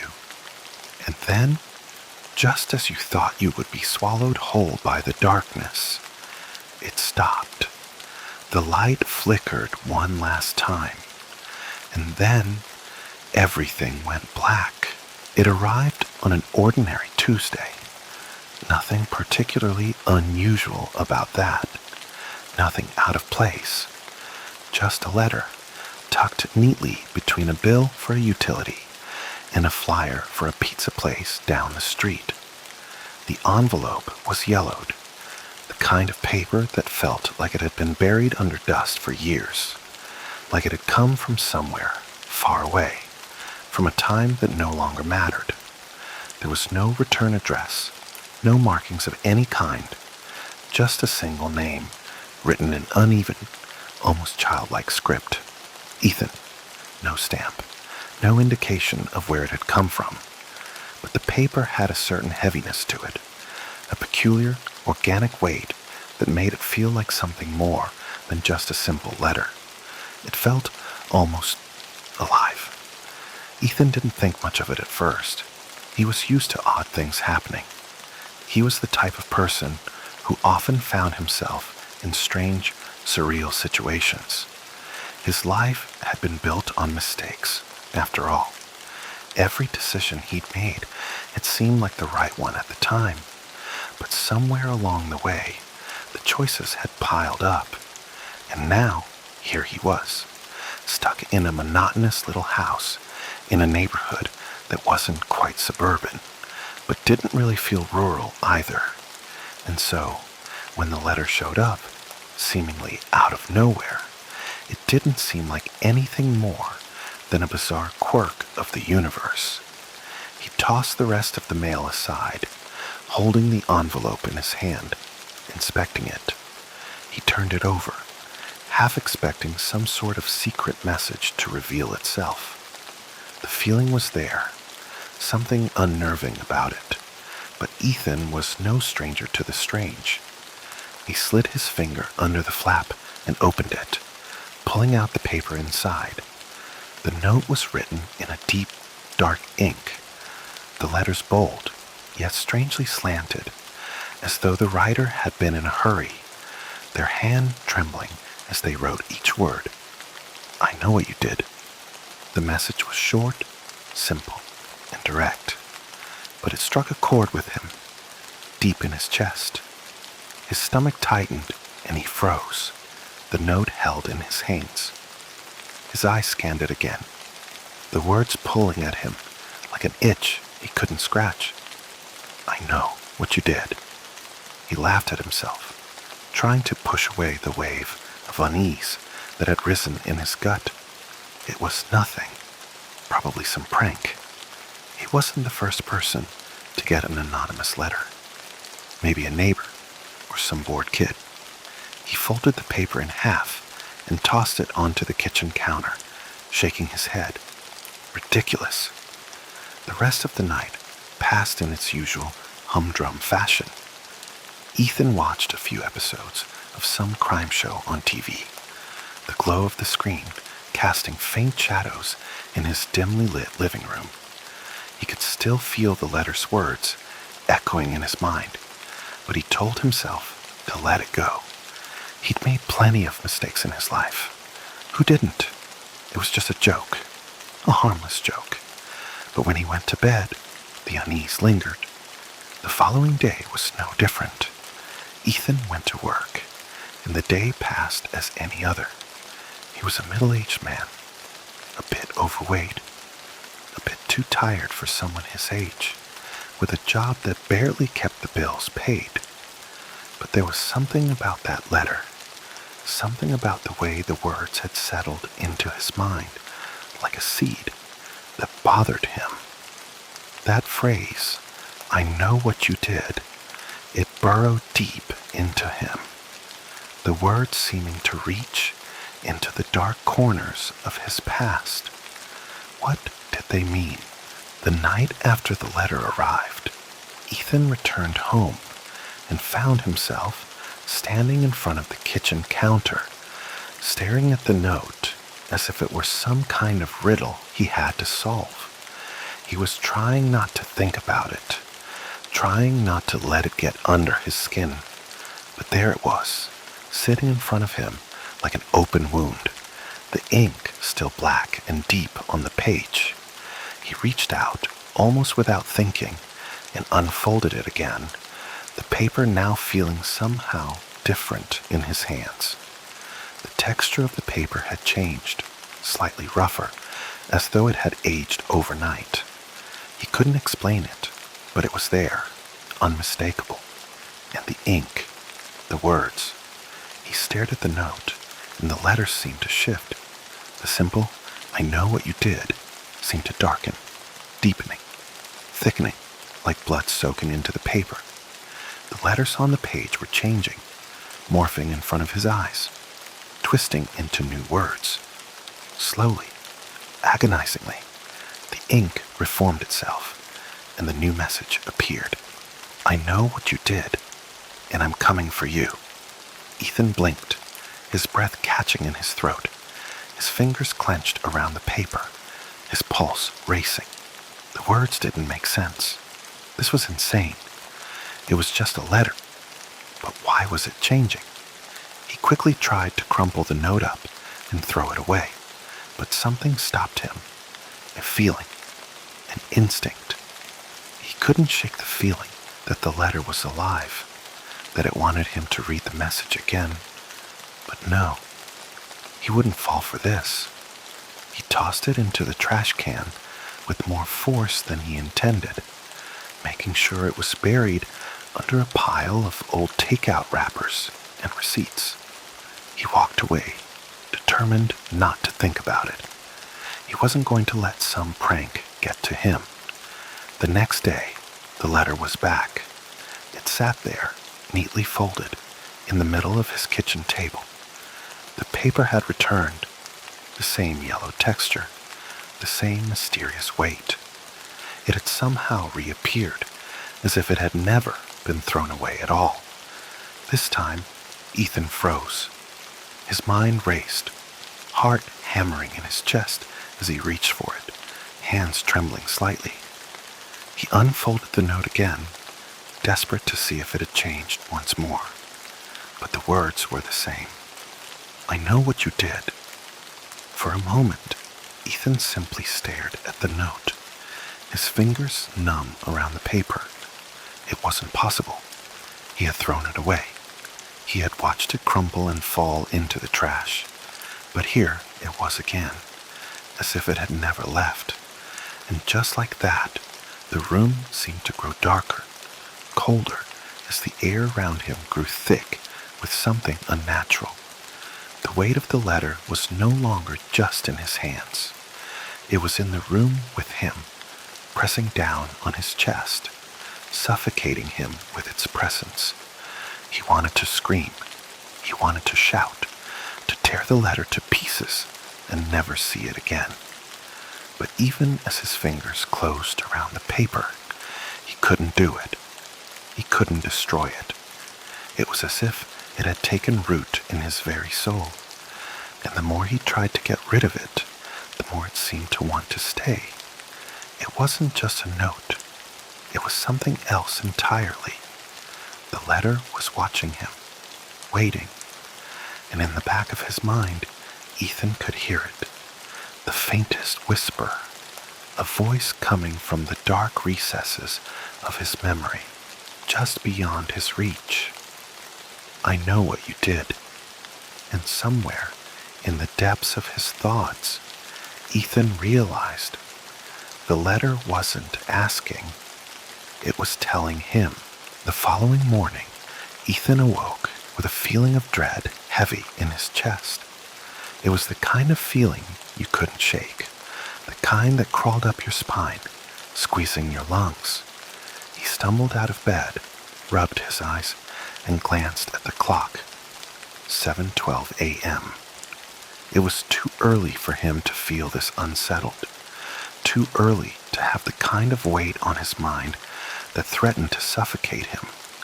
But the letter was still there. He had hoped with all his might that when he went to sleep last night, his mind a swirling mess of confusion and panic, that the note would simply disappear. Maybe it was all just some twisted dream. Maybe he'd misread it or hallucinated the words. But deep down, he knew that wasn't the case. The letter had felt real. And now, standing in the morning light, Ethan found it waiting for him again, sitting there on the kitchen table, folded neatly as if it had never been thrown away. Ethan's stomach churned. His first instinct was to rip it up and burn the paper, destroy it before it could grow into something worse. But as soon as he touched the envelope, that same cold, unsettling feeling crept up his arm. The air around him seemed to freeze, his fingertips tingling as if something unseen was wrapping itself around him, pulling him into its grip. The paper was cold, colder than anything it should have been. It felt like it had been pulled out of a refrigerator, or worse, had been sitting in the dirt for days.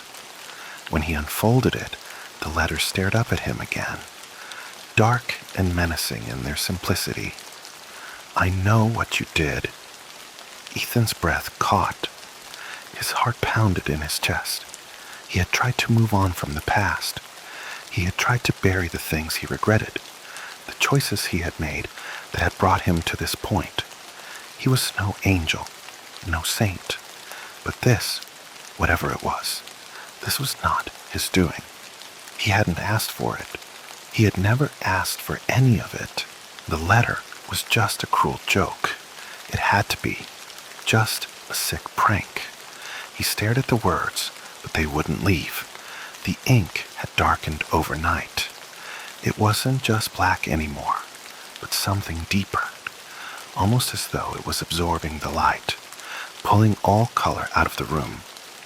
In his gut, Ethan felt a pang of desperation. He wanted to call someone, to shout at them, ask for help. He didn't want to deal with this on his own. He wanted to tell someone, but there was no one left. No one who cared about him. No one who would believe him. He had burned too many bridges over the years. With shaking hands, he took the note to the trash, intending to dispose of it once and for all. As he reached for the garbage can, though, something in his chest tightened. A voice, faint and muffled, seemed to call out from the depths of his mind. Burn it. Burn the damn thing. Ethan's fingers brushed the edge of the paper, and he froze, paralyzed. He couldn't throw it away, couldn't let it go. Something, an urge, a compulsion, was pulling him back. He could feel the letter calling to him, as if it were reaching out from the dark corners of his house, from beyond the shadows. No, he muttered to himself. Number I won't let this, whatever this is, control me. But his hands betrayed him. He opened the drawer by the sink and pulled out a matchbook. He didn't know why. He had never been one to burn things for any reason, but now, in this moment, he needed to. He needed to destroy it. And so, he struck the match. The flame flickered to life, but as he held the letter close, ready to ignite it, he heard something. A soft whisper, almost imperceptible. I know what you did. The voice wasn't his own, and it certainly wasn't from the letter. It was deeper, colder, coming from somewhere far more sinister. The flame of the match sputtered, flickering erratically. Ethan stared down at the letter, the paper shifting slightly in his hands as though it were alive, breathing. Something in the room shifted then, like a shadow passed over the walls, and for a second, Ethan thought he saw something in the corner of the room. A figure, blurry and indistinct, standing just outside the edge of the light. His hand shook violently. The match slipped from his fingers, hitting the floor with a faint hiss. He turned toward the window, where the light was dimming, the sun muted and distant. He had to get out, but where could he go? Where could anyone go when they were haunted by something that shouldn't exist? The rest of the day was a blur. Ethan tried to go to work, but everything felt off. The people he interacted with seemed distant, their voices muffled, like he wasn't really part of the world anymore. It was as though his reality had begun to bend, as if the weight of the letter, of its demands, was pulling him into something darker. His phone rang a few times, calls from creditors, people he had been avoiding for months, but even their voices on the other end of the line felt unreal, as though they too were just a part of the nightmare he was stuck in. Ethan ended the calls quickly, telling himself he'd deal with everything later, but there was no later. There was only the letter, and whatever it was trying to make him do.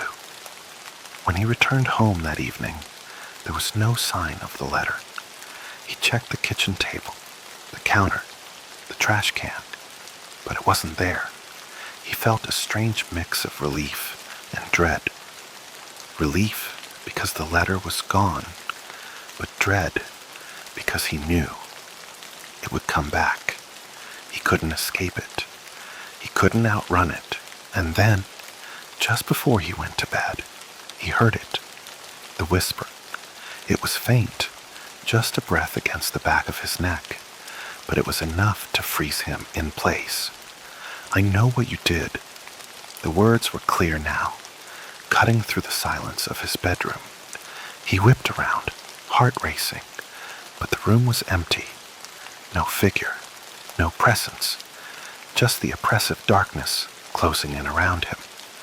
And there, on the edge of his dresser, was the letter. Ethan stared at the letter. His heart slammed against his chest, thudding like a drum in the silence of his bedroom. It was sitting there, casually, on the edge of his dresser, where it hadn't been a second ago. He could feel his pulse racing as his breath became shallow, his vision narrowing, the walls of the room seeming to close in on him. The air around him felt heavy, like the pressure before a storm. He knew, deep down, that this was no ordinary letter. It had become something else, something beyond explanation. He was no longer just receiving strange notes.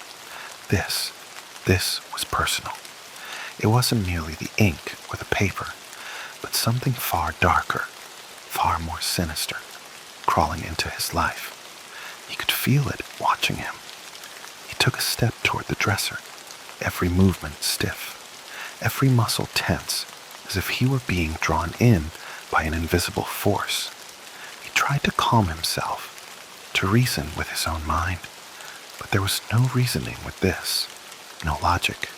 The paper was there, folded neatly again, just as it had been before. He reached out, slowly, cautiously, afraid of what might happen if he touched it, but it was already too late. The moment his fingers brushed the edges of the paper, something flickered inside his chest, a faint pressure, almost like the world had momentarily shifted. The note was cool to the touch, colder than it should have been. He could feel a tinge of wetness beneath the folds. He pulled it open, slowly, like peeling away the skin of a wound, knowing that whatever was inside would only make things worse. The ink was darker now, almost too dark. The words had changed. "I know what you did." They were still there, but they were no longer the same. The ink seemed to have spread out slightly, as if the words were bleeding from the page, spreading like a stain. The paper itself looked different now, as if it had aged years in a matter of hours. There was something almost organic about it, something that made the hair on the back of his neck stand up. But it was what came after that caught his attention. "You can't run. You can't hide." The words were clearer now, but even clearer than that was the sense of finality behind them. Ethan could almost hear a voice saying the words, low and guttural, with an edge that made his skin prickle. Suddenly, he couldn't breathe. The air around him felt thick and oppressive, as if it were pushing down on him, suffocating him. His chest ached, his stomach churned. Something wasn't right. He dropped the letter, but it wasn't enough. The words had already settled into his mind. He could still hear them, even now, in the back of his head, like an echo that wouldn't stop. "You can't run. You can't hide." Ethan backed away from the dresser, eyes fixed on the letter, his hands shaking violently. What was happening? Was he going crazy? Was it possible that he had imagined the whole thing? Or was this real? The letter, the ink. Was it something out of his control? He shook his head. No, it couldn't be real. Not like this. But the longer he stood there, the more he realized he didn't know what was real anymore. And the fear that gripped him was something he had never known before. It wasn't the fear of the unknown, but something far worse. The fear of something he couldn't escape. something that was already here. The next day passed in a haze. Ethan barely remembered going to work, barely remembered the drive to the office.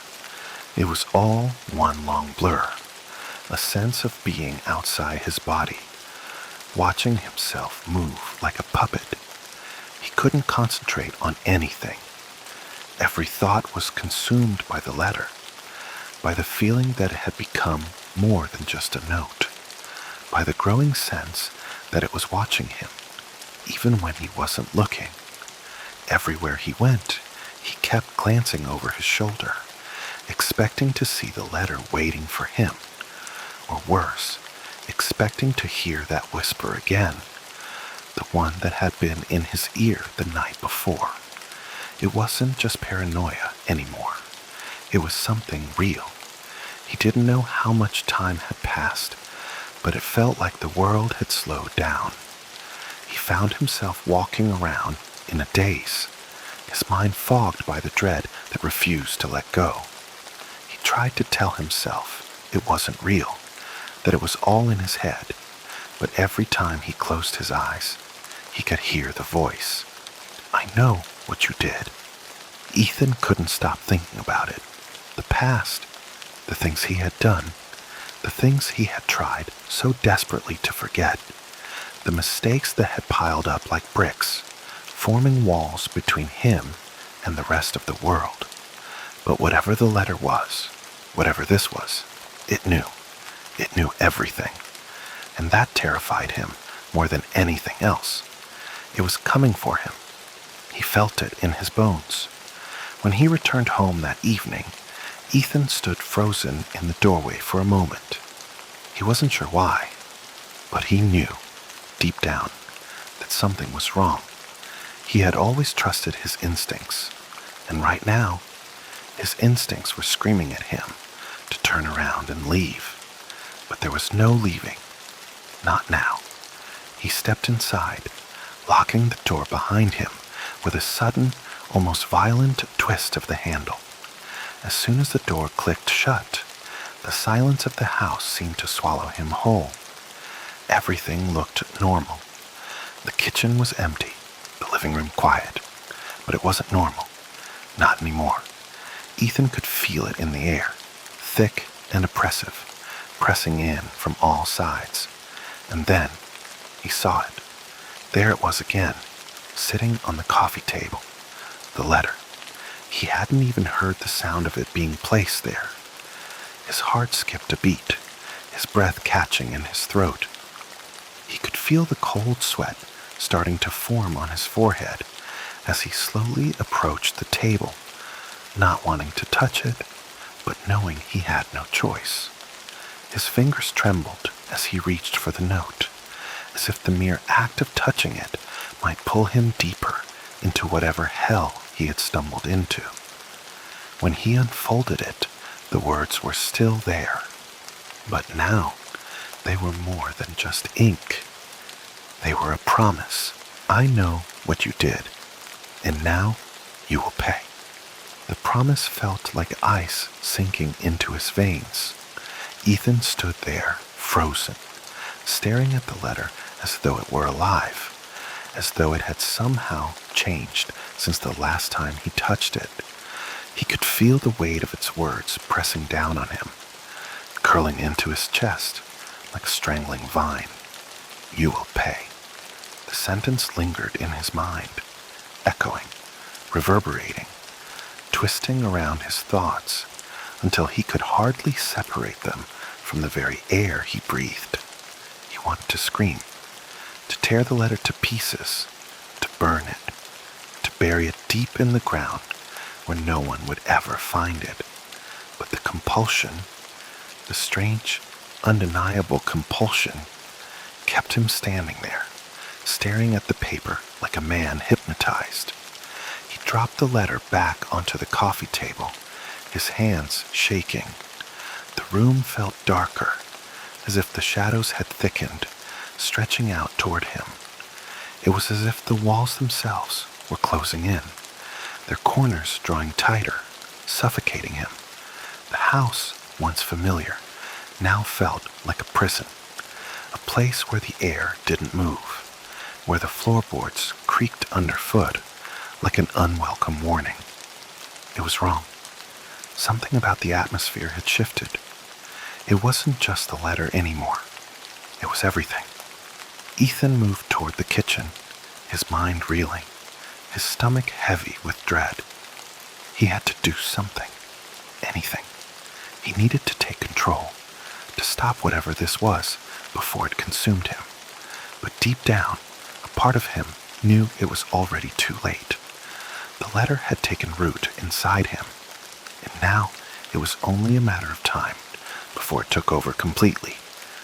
As he opened the fridge, the familiar hum of the appliance did nothing to calm him. He grabbed a bottle of water, unscrewing the cap with trembling fingers, but his thoughts kept slipping back to the letter. What did it mean? What was it? Was it a curse? A warning? A message from someone who knew too much? Ethan's mind raced in 100 directions, but it was all fruitless. He couldn't think clearly, not with that thing sitting on the coffee table. Suddenly, the feeling returned.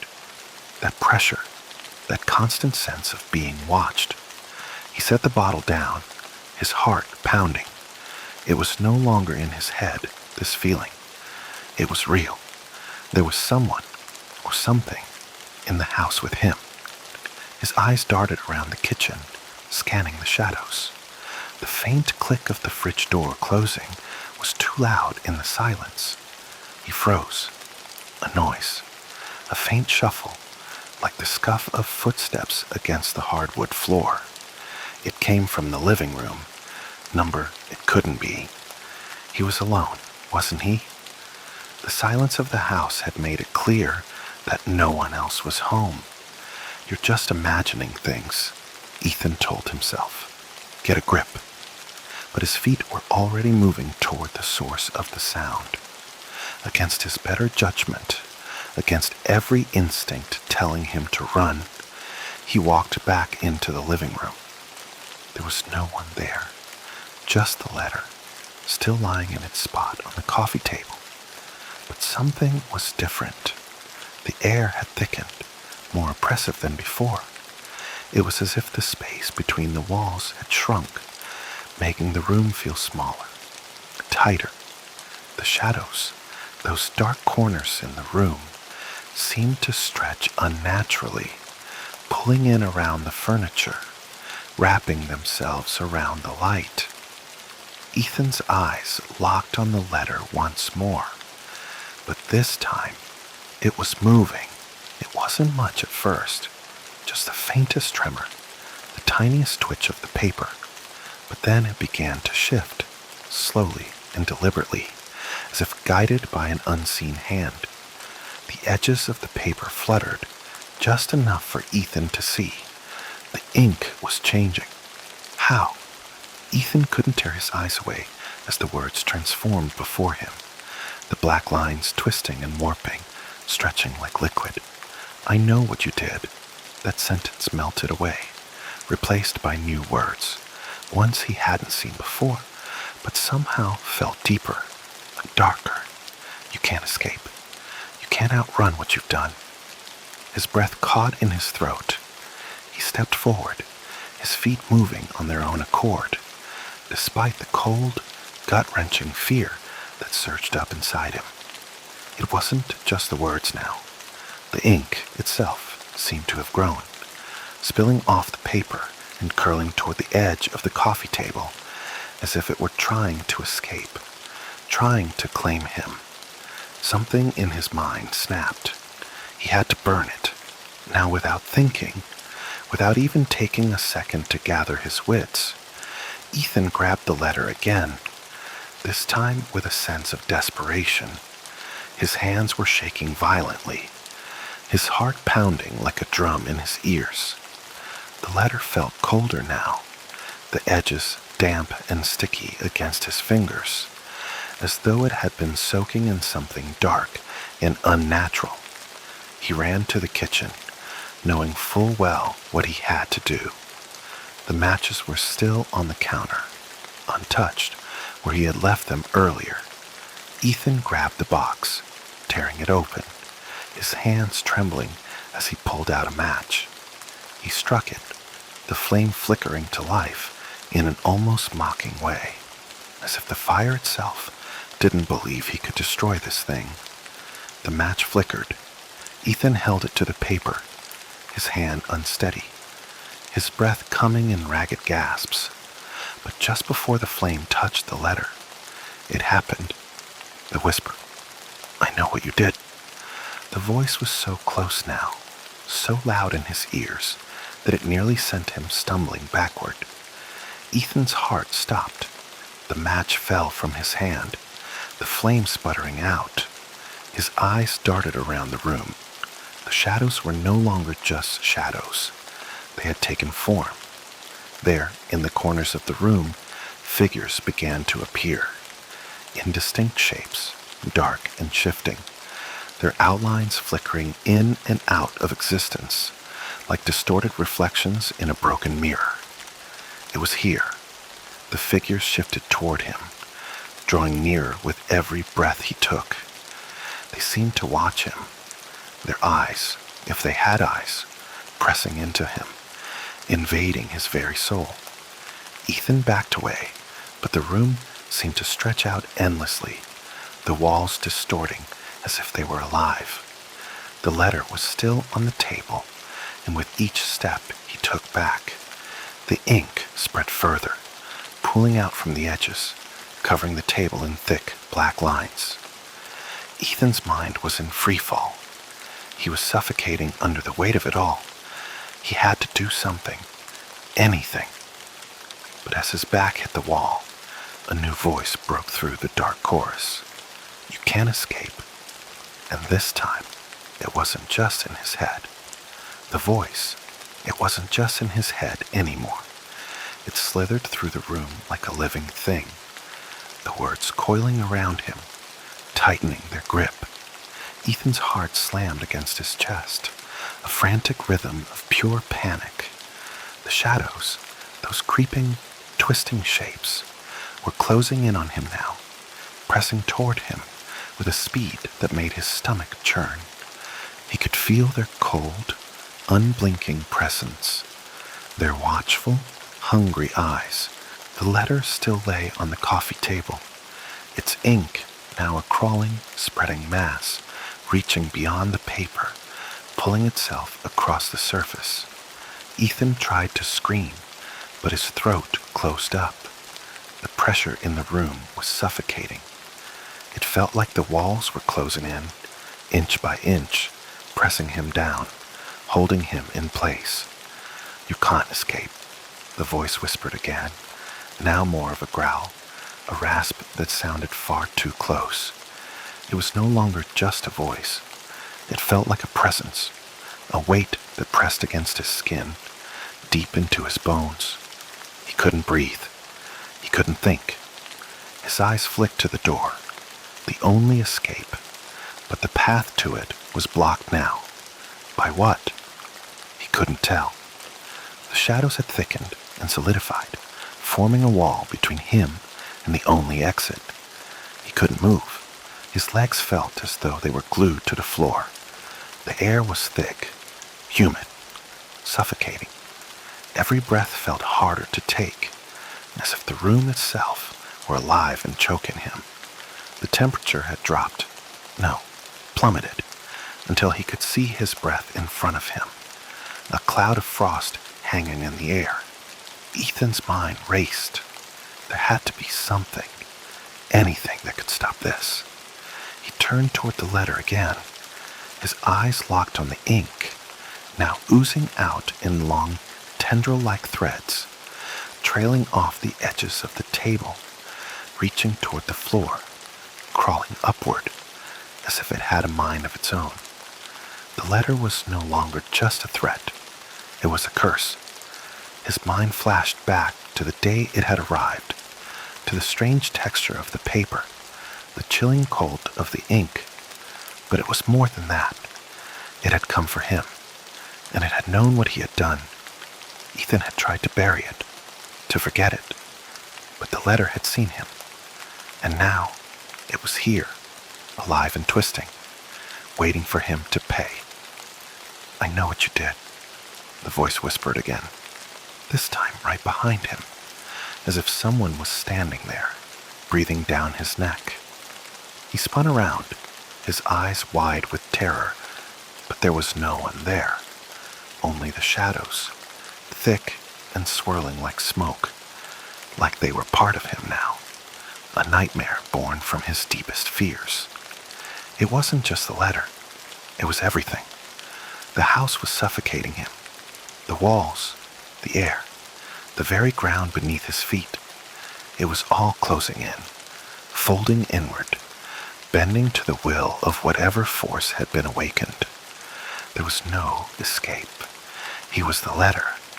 It was inside him, wrapped around his heart, wrapped around his soul. He could feel it, pressing deeper with every beat of his pulse, with every breath he took. And then the shadows began to take shape. They formed into figures, tall, hunched shapes, with faces too blurred to see, their features lost in the darkness. They moved toward him slowly, deliberately, like they had all the time in the world. Ethan could feel their presence, their gaze upon him, their silent judgment. It wasn't just a hallucination. It was real. They were the consequences. They were the price he had to pay. "You've been marked," one of them said, the voice thick and cold, like something from a distant grave. The words seemed to come from nowhere and everywhere at once. The debt is long overdue. Ethan felt the weight of those words. He had tried to escape. He had tried to outrun the things he had done. But this was the reckoning. This was the moment it all came back. The letter had known, and now the consequences were inescapable. The figures moved closer, their steps slow and deliberate. He could feel them, their cold hands, if they had hands, reaching for him, their silent embrace closing in. It was all happening so fast now. His thoughts were disjointed, his body frozen in place, his heart thudding in his chest as the room grew darker, colder. Every inch of space was filled with the suffocating weight of their presence, each one pressing in on him like a vice. The letter, the ink, the words, they were everywhere now. "I know what you did." The words burned into his skin, scorched his very soul, and he felt himself start to lose control. The shadows were enveloping him now, like smoke wrapping around his body, seeping into his skin, into his blood, into his mind. There was no escape, no light, no hope. He could hear the figures now, whispering, their voices low and guttural. They were circling him, their breath cold against his skin, their words too faint to understand, but their intent was clear. The punishment had begun. Ethan had to pay. He sank to his knees, the weight of it all too much to bear. He could feel his strength draining, his will faltering. The letter, the shadows, the figures, they had all come for him. He closed his eyes, a single tear slipping down his cheek. There was nothing he could do, nothing left to do. And then there was a sudden silence, an absence. Ethan opened his eyes slowly. The figures were gone. The room was empty. The shadows had lifted. The air had cleared, and the oppressive weight that had filled the room was gone. But the letter, it remained. He turned toward the coffee table, his hands trembling. It was still there, just as it had been. The paper, the ink, everything untouched, everything the same. But this time, the words had changed again. "I know what you did," they read. And beneath that, in ink darker than before, "It's not over." Ethan didn't move. He didn't need to. He knew. It wasn't over It wasn't supposed to be like this. The house had seemed so perfect at first, or at least perfect enough. Old, yes, but with character. Timeless, even. It sat on the edge of town, nestled in the trees like it had always been there, waiting. The kind of house that looked like it belonged in a storybook, at least the ones where bad things always happen. But you don't realize it until it's too late. The truth, of course, was that it wasn't perfect at all. The peeling wallpaper in the hallway should have been a warning. The creaky floorboards, the odd smell that seemed to permeate the entire place, like old books, dust, and something you couldn't quite place. But they had been drawn to it. The house had called to them, just like it had called to so many before. Ben never liked to admit it, but the house had something about it. He wasn't sure what. Something off.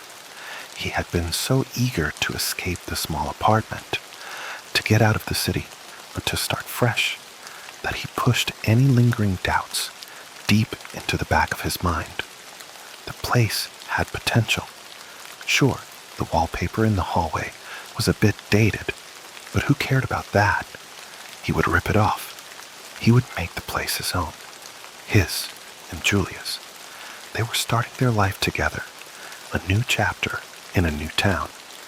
The house wasn't perfect, but it had charm. And charm, as Ben liked to tell himself, was all they really needed. At first, Julia had been the one to notice it. She wasn't much of a handyman, not like Ben, but she had an eye for detail. While he had been focused on fixing leaky faucets and checking the heating system, Julia had started peeling back the old wallpaper in the hallway, bit by bit. She said it needed to come down. The stuff was old, ugly, maybe a bit moldy. It was the first thing she attacked. "I can't stand it," she'd said, her face scrunched up in a way that Ben would later think about in his darker moments. "We can't live with this crap." And so she began, pulling at the edges, tugging at the corners of the wallpaper, making little progress at first. The wallpaper came off in strange chunks, stubborn, as though it didn't want to be removed. Ben would watch her from the living room, lounging with a beer in his hand, his mind focused on something else. He had his own things to do. It was only the noise that drew him in, at first. A faint, almost inaudible whisper, like something carried on a draft. Something in the walls, maybe. It wasn't unusual for an old house to make noises. It had been built in the late 1800s, after all. Of course, it creaked and groaned. Of course, it made sounds in the night. The wind howling outside. The pipes shifting in the walls. He'd heard it before. It was just an old house, being an old house. But then, the whispers grew louder. Ben wasn't sure when it happened, when the faint, distant whispers started to become more distinct. It was like a switch had flipped.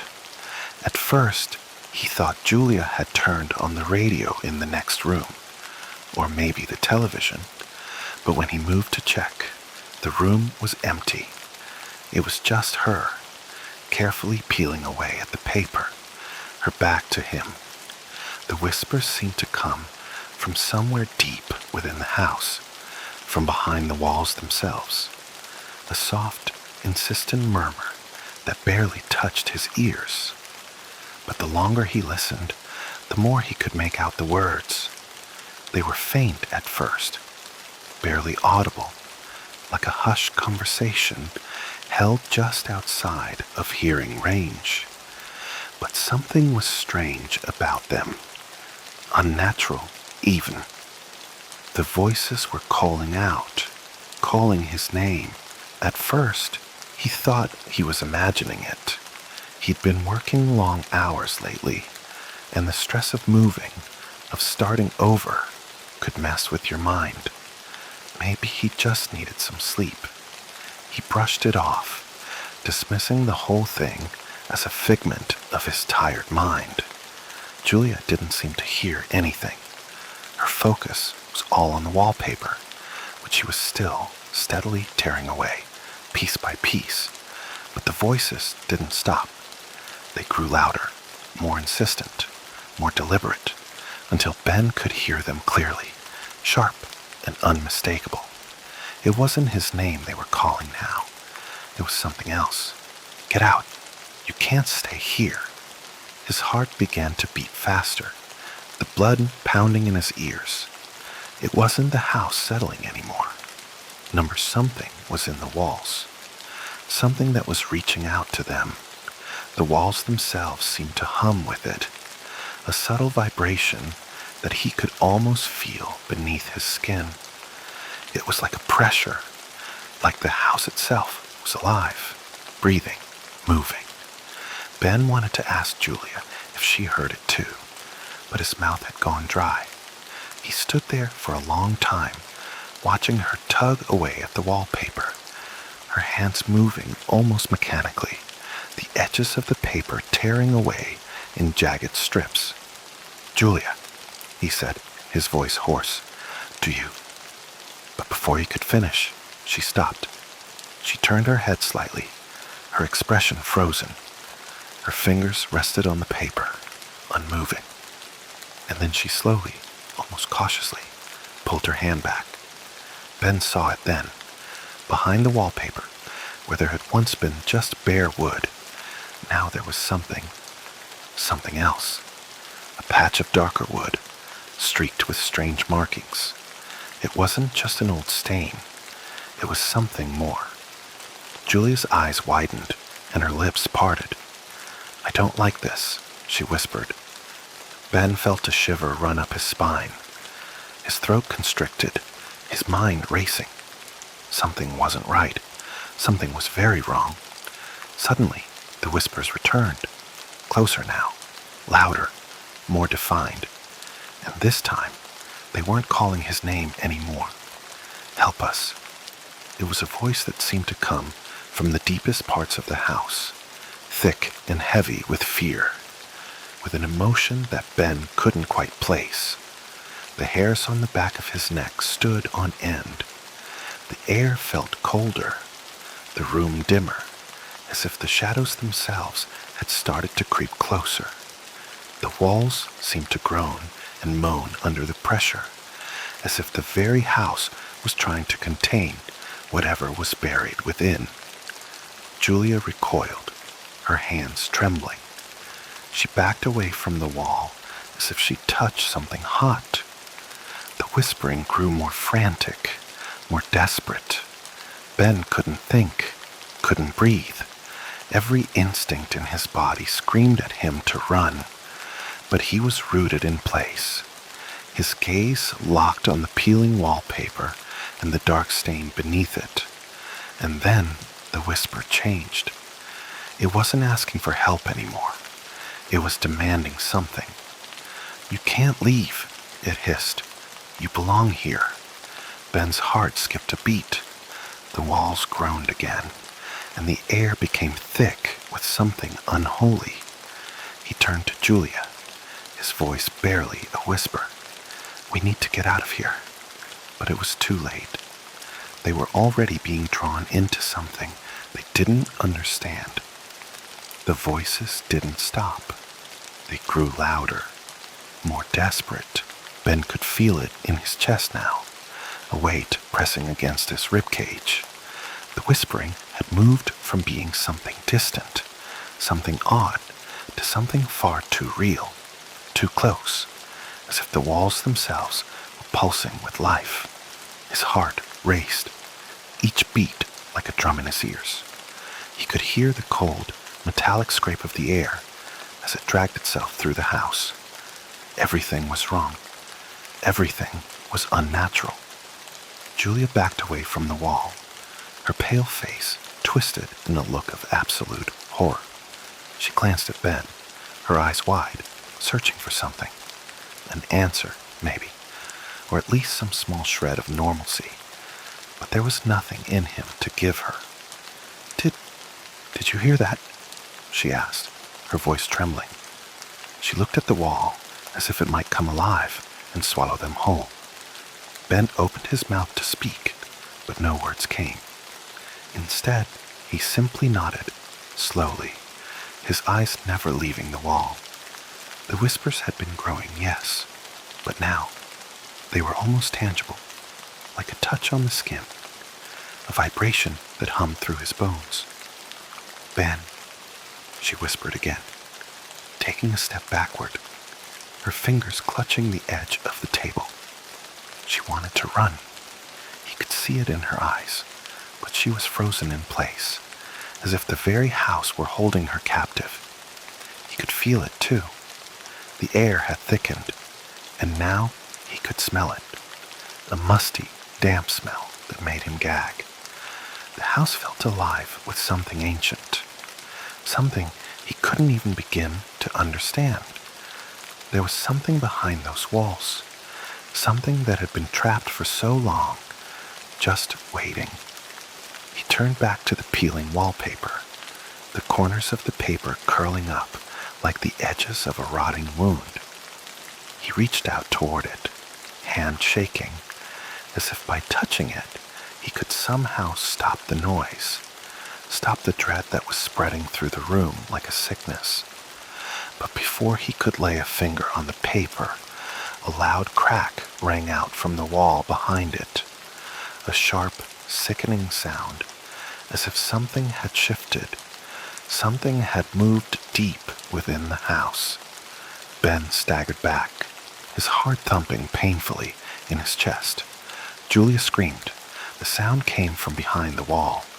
Not a whisper this time, not a soft murmur, but something darker. A gasp, a desperate, broken sound, like someone suffocating. The voice was ragged, strained, as if it had been trapped in that dark space for so long it had forgotten how to speak properly. Help us. Ben's hands were trembling now. He could hear the anguish in that voice, the way it scraped its way out of the wall, but it wasn't human. It was something far worse, something unnatural, like the very fabric of the house was tearing itself apart at the seams. Julia stumbled backward, her feet kicking against the floor in a frantic scramble. We have to go. We have to leave. Her eyes were wide, panicked. Ben, She never finished the sentence. The whispering grew again, louder now, rising from the depths of the walls, surrounding them like 1,000 voices, all calling at once. Ben turned to her, but the sound was deafening now, drowning out everything else. He couldn't hear anything but the voices.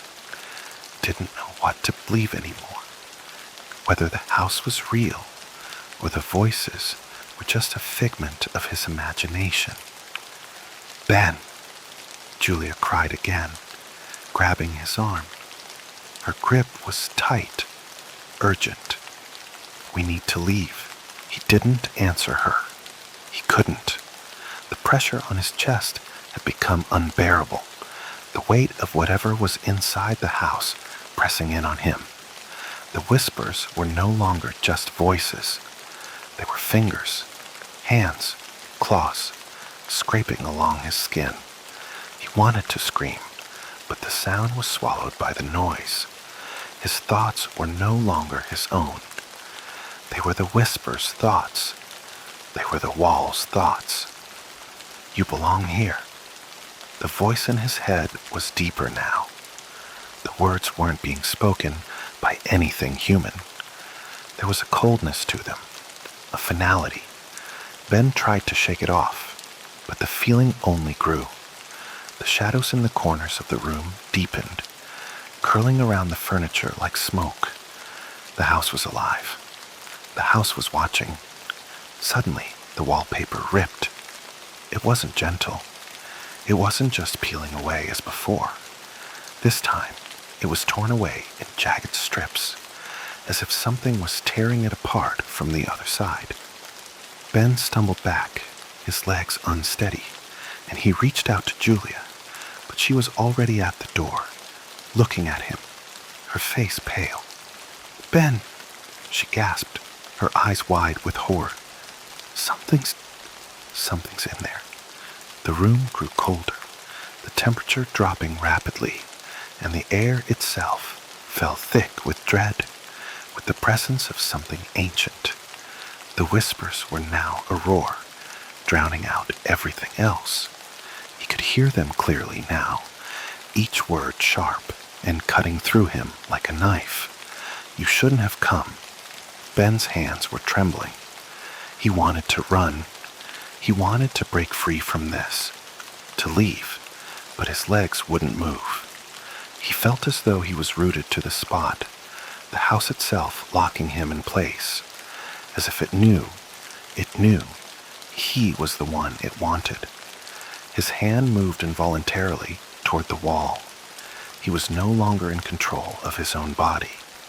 His fingers pressed against the damp, cool surface where the paper had been, and he could feel it, the faintest thrum of something beneath, something moving, something alive. Before he could pull away, the wall cracked, a loud, jarring sound that sent a shiver down his spine. The very foundation of the house seemed to shift, groan, and then, with a violent shudder, the wall split. Not a small crack, not a creak, but a rift, a jagged tear that opened in front of him, a dark abyss just waiting for him to fall into it. The whispers became one unified voice now, a single, deep, rasping sound, and it spoke directly to him. "You're too late." The words fell like a punch to the gut. Ben's breath hitched. It was all too much, too fast. He felt dizzy, his head spinning as the darkness behind the wall seemed to pulse and swirl, the shadows reaching out like hands, fingers stretching to pull him in. "You belong here, forever."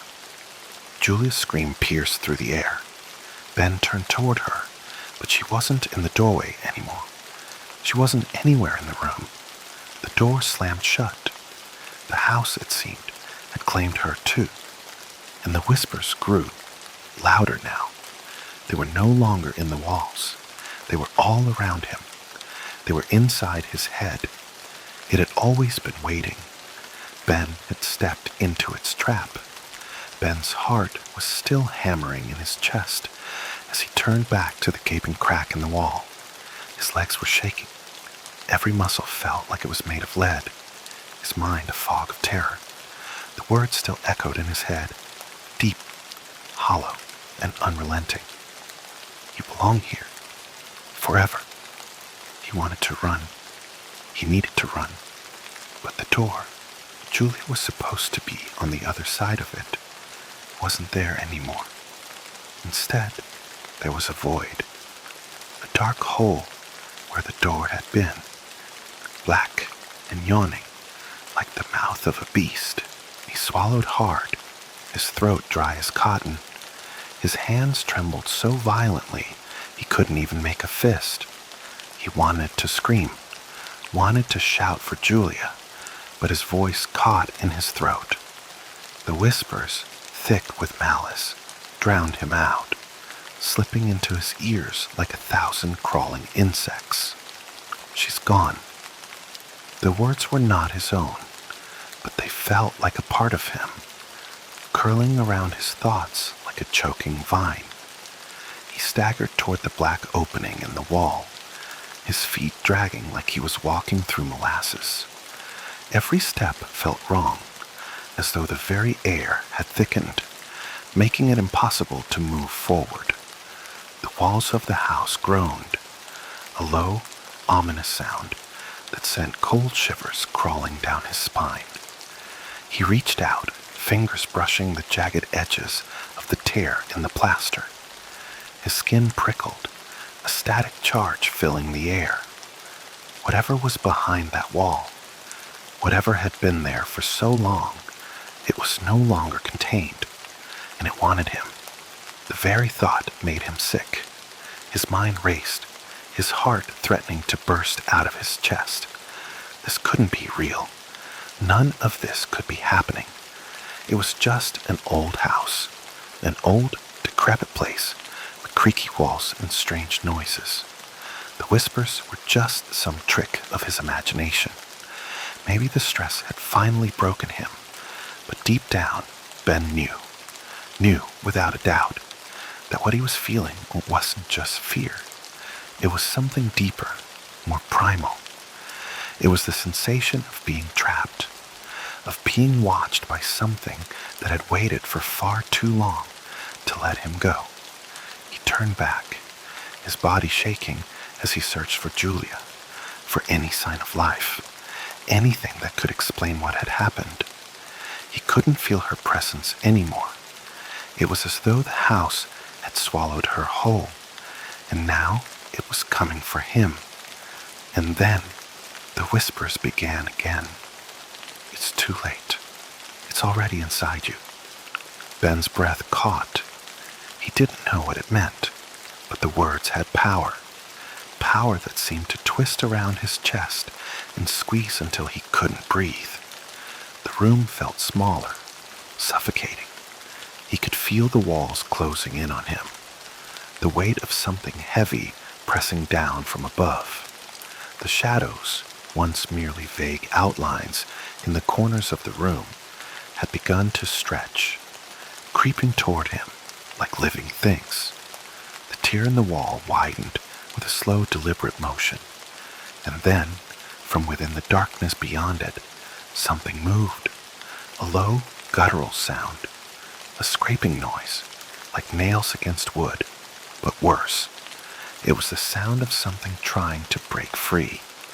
Ben's pulse quickened. His body screamed at him to turn and flee, but his legs wouldn't cooperate. He was paralyzed, rooted in place, caught in the web of whatever this was. The shadows seemed to pulse, as though they were alive, and then, just as suddenly as it had begun, there was silence. The whispers stopped. The scraping stopped. And then the voices rose again, clearer now, filling the room with a sickening finality. She's not coming back. It was a chorus. The walls themselves seemed to speak in unison, their voices all around him, their words laden with cruelty and despair. Julia. He had seen her, heard her scream, but now she was just gone. Ben tried to move, to run, but something held him back, something unseen, something inside him, a pressure tightening in his chest, making it hard to breathe. He could feel the house itself, the air thick with something otherworldly, something ancient that had been lying in wait for him. He reached for the door, his hand shaking, but it wouldn't open. It felt like the house had locked him inside, trapping him with whatever was lurking in the dark. Suddenly, the wallpaper behind him rustled, a low, eerie sound that made him snap around. The patch of wall where he had been staring, where the tear had been growing wider, was now completely covered by a thick layer of yellowing, old wallpaper, as if nothing had ever happened. "You can't escape," the voice crooned. Ben's stomach churned. This was no longer just a house. This was something else, something old, alive, aware, and it was taking him, piece by piece. He tore his gaze away from the wall and frantically tried the door again, his panic rising with each failed attempt. There was no escape. There was nowhere to go. The whispers, now guttural and distorted, filled his head. They came from all around him, inside of him. The words slithered through his thoughts like snakes, suffocating him in a way he couldn't escape. "We were waiting for you." It wasn't the house anymore. It wasn't just the walls. The whispers were inside him, crawling beneath his skin, burrowing deep into his mind, making him forget the world he once knew. "You belong here." He felt his hands shaking, his body shaking as the shadows closed in tighter. He tried to scream, but no sound came. He tried to move, but his legs wouldn't obey him. All he could do was stand there, paralyzed, as the walls seemed to close in on him. The house, the thing that had once been a home, was no longer just a house. It was alive, and it was hungry. Suddenly, with a horrifying screech, the wallpaper ripped open. The crack behind it spread wider, the darkness beyond it thicker, and in that instant, Ben felt it. The cold fingers of whatever had been lurking inside the wall touching him, its icy grip seizing him, pulling him toward the abyss. His vision blurred. He couldn't breathe. His heart was pounding so loudly, it drowned out everything else. And then, just before he lost consciousness, he heard it again. The whisper, but this time, it wasn't coming from the wall. It was coming from behind him, right at his ear. It's too late. You're ours now. Ben's mind, once sharp and coherent, now felt like a labyrinth of confusion and dread. His thoughts swirled, fractured, each one a jagged shard, cutting deeper into his consciousness. He couldn't make sense of anything anymore. The walls, the voices, the suffocating darkness. It was as if the house itself had become an extension of him, a malignant force feeding on his fear, devouring his sanity piece by piece.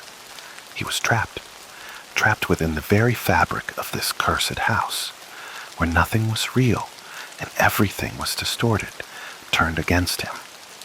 His limbs felt heavy, as though the house's malignant presence had seeped into his bones, slowing him down, pulling him deeper into its grasp.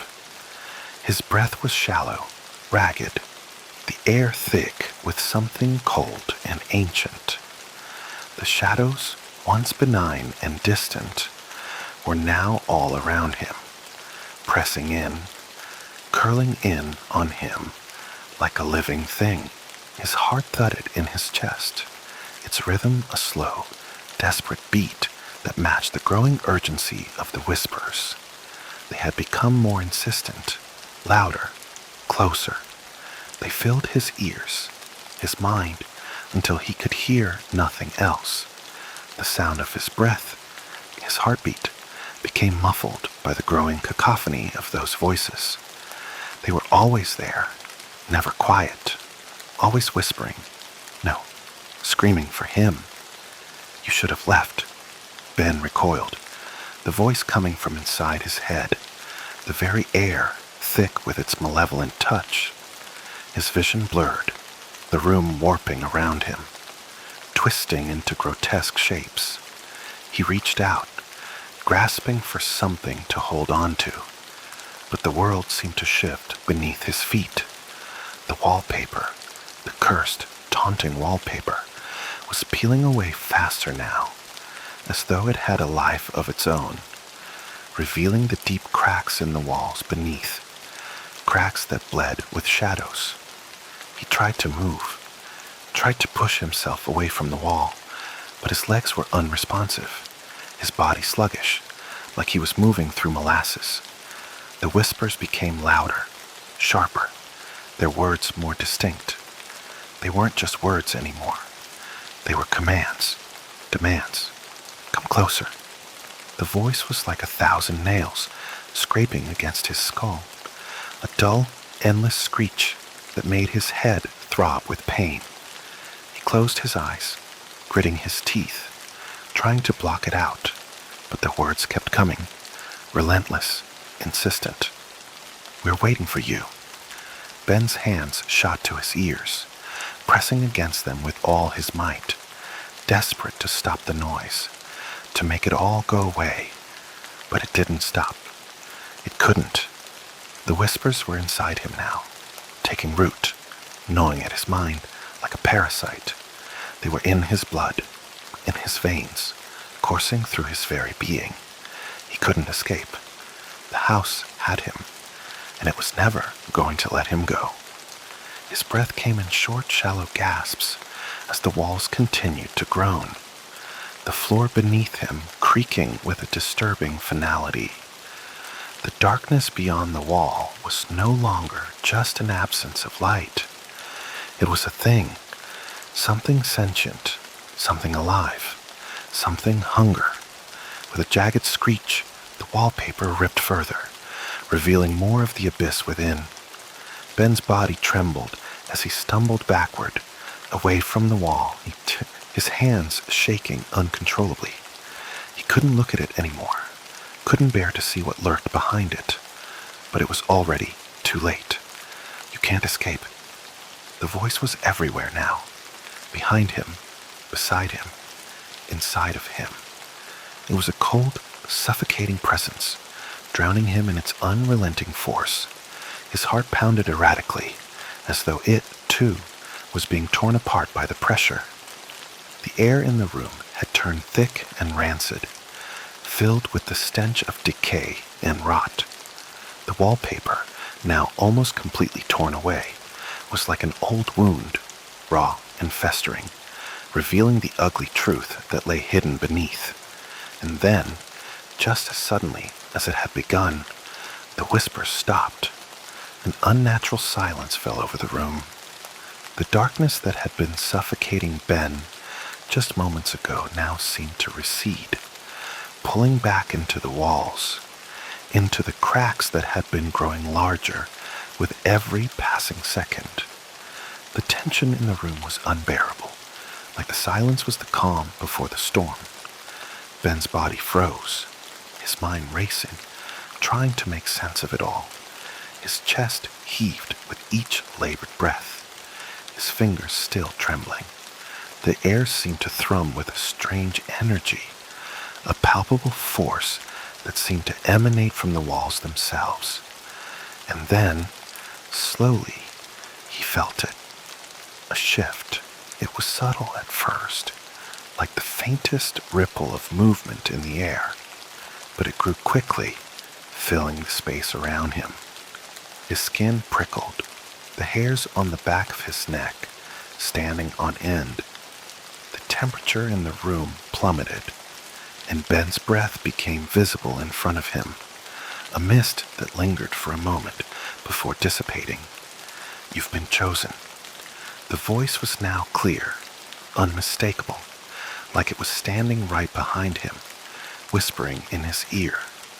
Ben's heart skipped a beat, his pulse pounding in his throat as he turned toward the source of the voice. Nothing. There was nothing there, but still, the presence pressed in on him, suffocating him, like a weight on his chest. The walls were no longer just walls. They were alive. They were watching, waiting, feeding. Ben felt the coldness grip him, a chill so deep it reached into his bones.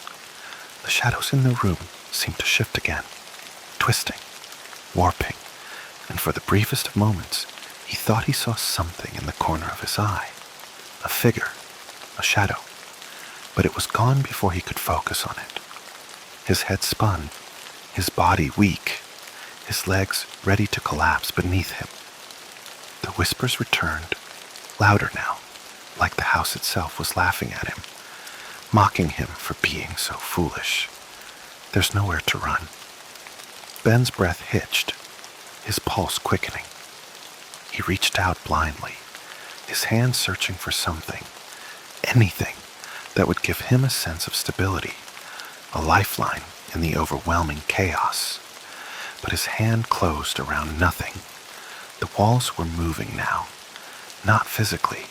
It was something far worse. The very fabric of the house was shifting. The wood groaned, the plaster cracked and creaked, as if the house was alive, its breath heavy, its heartbeat pulsing beneath the floorboards. The shadows were stretching, reaching out toward him, creeping across the floor like tendrils of something sickening and ancient. Ben's mind began to fracture. The whispers had become a constant buzz, a relentless, buzzing sound that rattled his bones. He tried to focus, tried to remember what was real, but everything was slipping away. The room was no longer just a room. It was a trap, and Ben had fallen right into it. Ben stood there, rooted to the spot, his legs trembling beneath him like a newborn fawn's. The house was alive in a way that defied reason, defied logic. The air was thick with something malevolent, something ancient, and it wanted him. It had already begun to pull him under, whispering things he couldn't understand, things that made his skin crawl and his stomach turn in knots. His breath was shallow, his heart a wild drumbeat against his ribs. The shadows in the corners of the room stretched, swelled, as if they had a life of their own, reaching out toward him with an unnatural hunger. He could feel them closing in, feel their cold touch brushing against his skin, caressing him with a sickening intimacy that made his blood run cold. The wallpaper, what was left of it, rippled, the torn edges fluttering in the eerie, breathless silence. It seemed to pulse, the faded patterns on the surface shifting before his eyes, distorting, moving like they were made of liquid. The space behind the wall, the nothingness, was growing larger, widening. It was no longer just a crack in the wall. It was a hole, a yawning abyss that beckoned him closer, hungry for him, for his soul, for everything that made him who he was. And then, just as quickly as the noise had begun, the whispers stopped. The silence was deafening. Ben didn't know whether to laugh or scream. The lack of sound was suffocating, like a pressure building in his chest, crushing the air out of his lungs. He wanted to run, but his feet felt like lead, as if the floor itself had risen up to hold him in place. He looked around, but the room seemed to have changed. The furniture was still there, the same old furniture he'd seen when he first moved in, but everything looked wrong.